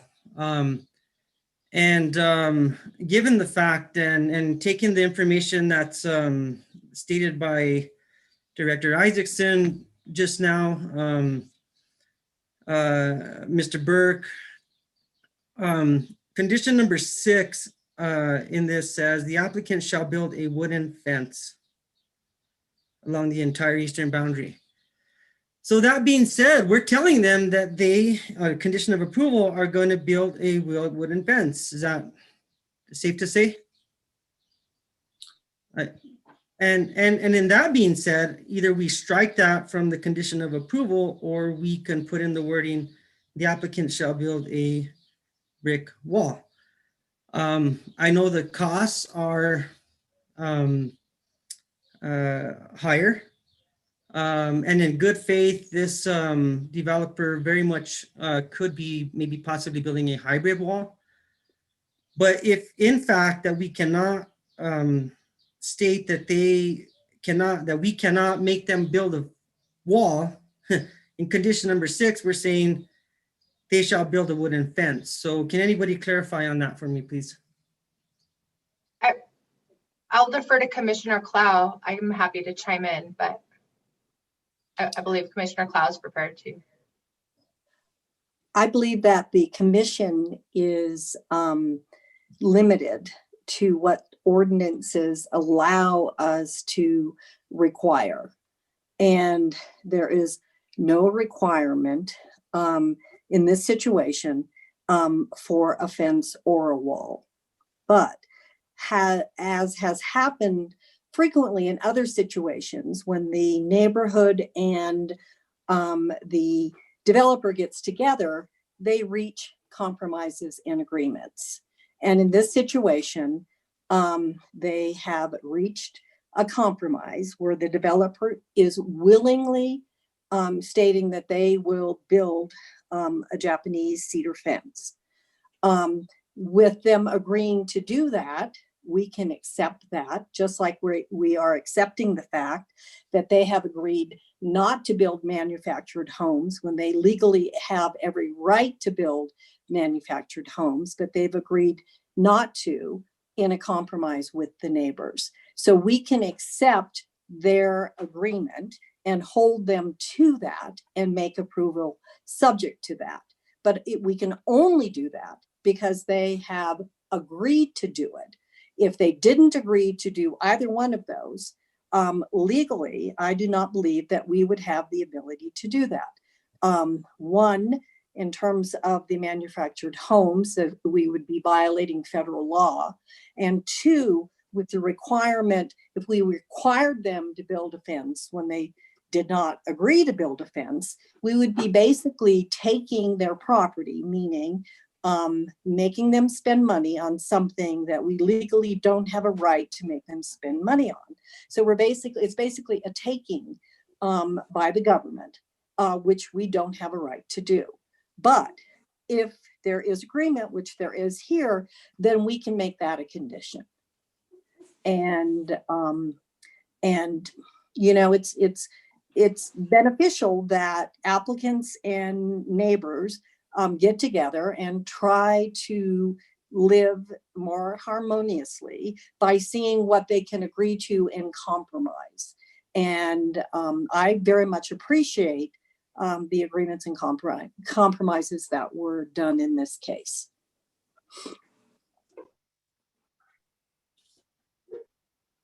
Commissioner Garcia, you still have the floor. And if you wanted Sally to add in, you're welcome to ask. You're muted. So are we there? Yeah, go ahead. So my response to that would be then, if the neighbors in Las Acequias do not accept the compromise, obviously the developer has accepted the compromise because it's of a lesser value, then there's no compromise. And it still goes into the conditions of approval. So I'm still stuck with that. we're still saying condition of approval, and we are specifying a jasmine wooden fence. And so on the other hand, if this commission has quite a bit of an issue against this, based upon the fact that the developer has not been able to compromise fully with the neighbors in building a wooden, a brick wall, then this commission could very well vote no. So those are just my statements. I'm kind of on the side of no here, if I can start. I know we're getting closer to somebody making a motion on this, but that's the thing that's kind of weighing on me. So if anybody else wants to chime in, I'm willing to listen to what they have to say, but I appreciate the time. Thank you. Thank you, Commissioner Garcia. I wouldn't mind just sort of reflecting on the commission's findings of fact and conclusions of law for the Las Acequias. And I mean, I think the reason that Lee included this in his staff report as a staff recommended condition of approval is that this subdivision is adjacent and is pretty much going to be a continuous area of new development with Las Acequias constructed by developers who are related, if not at least related. So, you know, it's sort of been treated as in some ways it's one project. And so at the Las Acequias hearing, the determination of the commission here are the findings. The applicant volunteered to construct a Japanese cedar fence along the eastern border of the project in response to neighbors' requests for a wall between the existing Las Acequias neighborhood and the new subdivision. Construction of a cedar fence will be significantly cheaper than construction of a cinder block wall, resulting in less cost for the developer, which will be passed on to purchasers of homes within the project. And so those were kind of the relevant findings. And then the relevant conclusions are that the Japanese cedar fence along the eastern border of the project is not required by law. Construction of the fence should be added as an additional condition of approval because the applicant has agreed to construct a fence in response to requests from neighboring residents. So I think that the commission needs to make consistent decisions and apply the code consistently. These are kind of the same facts, the same sort of body of information, although they're separate applications. So I just wanted to sort of reread those. Thank you. That's all I have. Thank you, Sally. Commissioner Garcia, you good? I'm good. Thank you. Thank you. Any other commissioners? Commissioner Cloud, to make a motion. Please. I move that we approve Commissioner the final subdivision plat. I'm sorry, did you have a comment? Commissioner Picarello? Nope, I'm sorry. Go Okay. for it. I move that we approve the final subdivision plat for case number 2021-3355, subject to the conditions of approval and technical corrections recommended by staff. Thank you. Commissioner Picarello, just second. Thank you, Commissioner Picarello. If we can get a roll call vote, please. Yes. Commissioner Chavez. Yes. Commissioner Cloud. Yes. Commissioner Faulkner.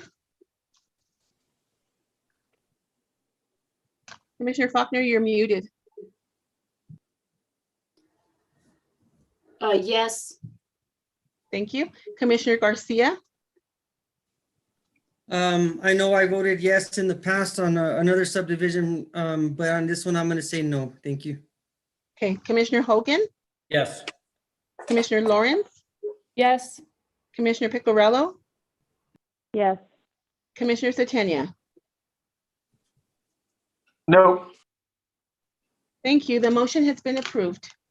Mr. Chair, explain my vote. Yes, please. Anybody who would like to explain their vote, I'm welcome to get them after the votes of every commissioner has been taken. Go ahead, Commissioner Faulkner. I'm voting for this because at least in the conditions we have now, there is a barrier of some kind.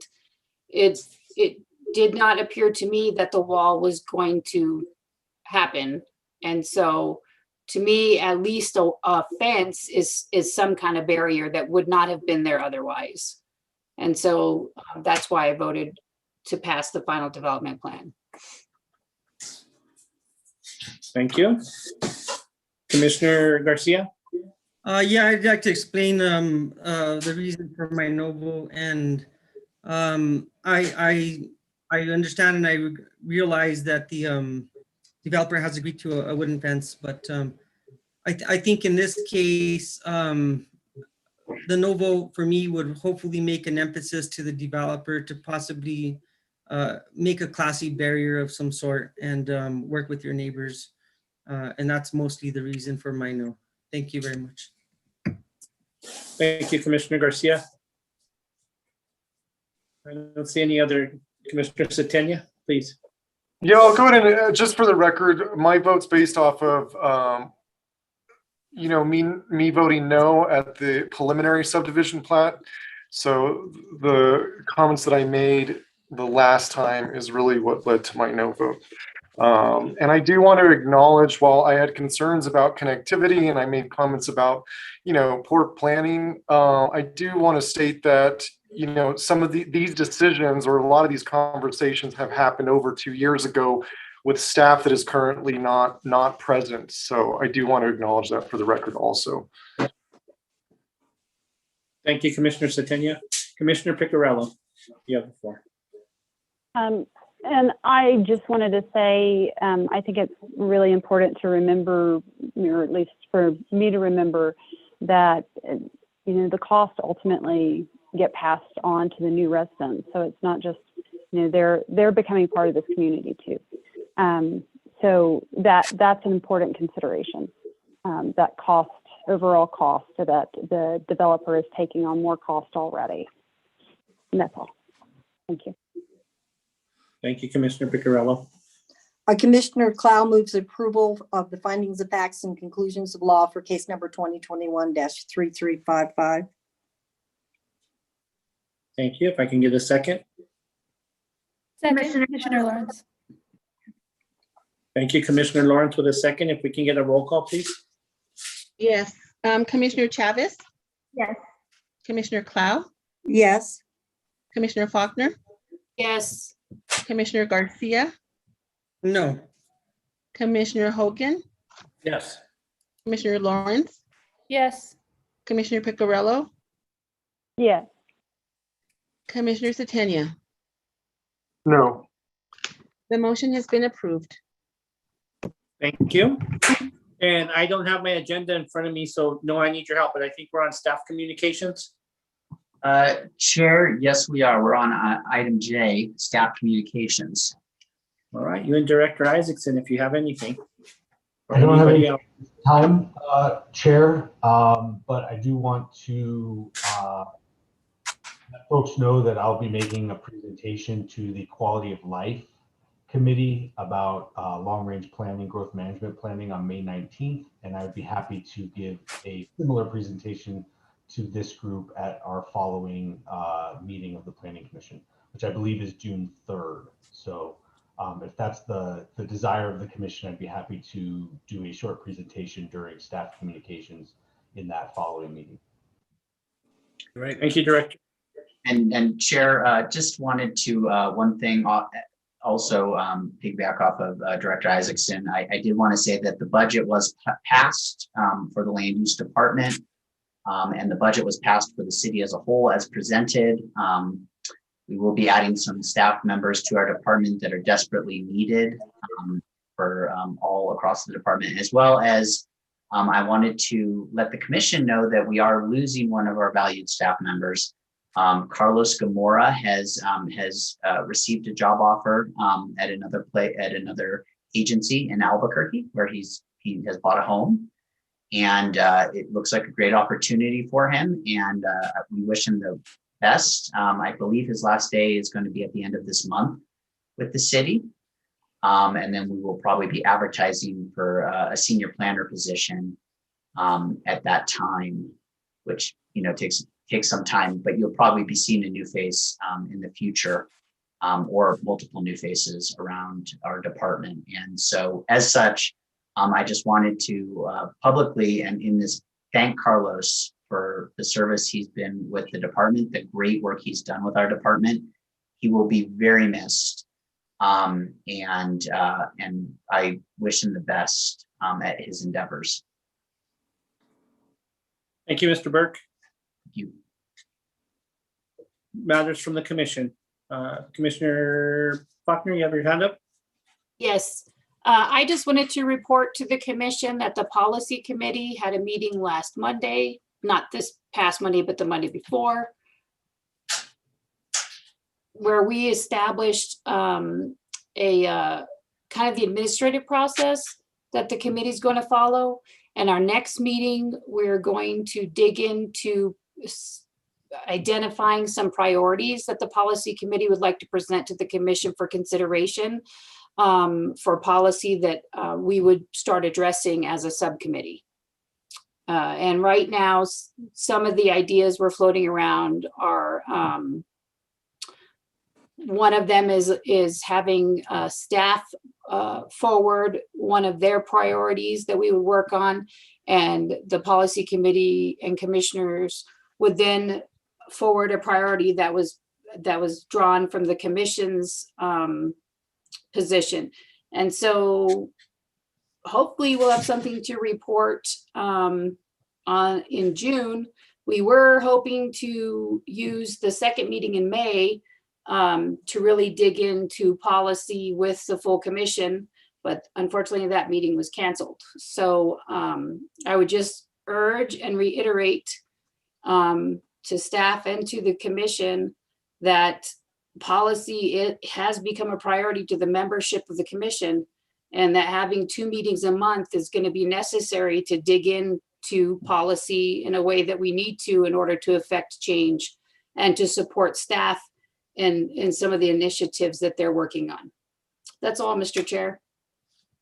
Thank you, Commissioner Faulkner. Any other commissioners? I see none. I'm excited about this subcommittee and seeing what kind of work comes out of it for the whole commission to take on. So we wish you guys the best on that.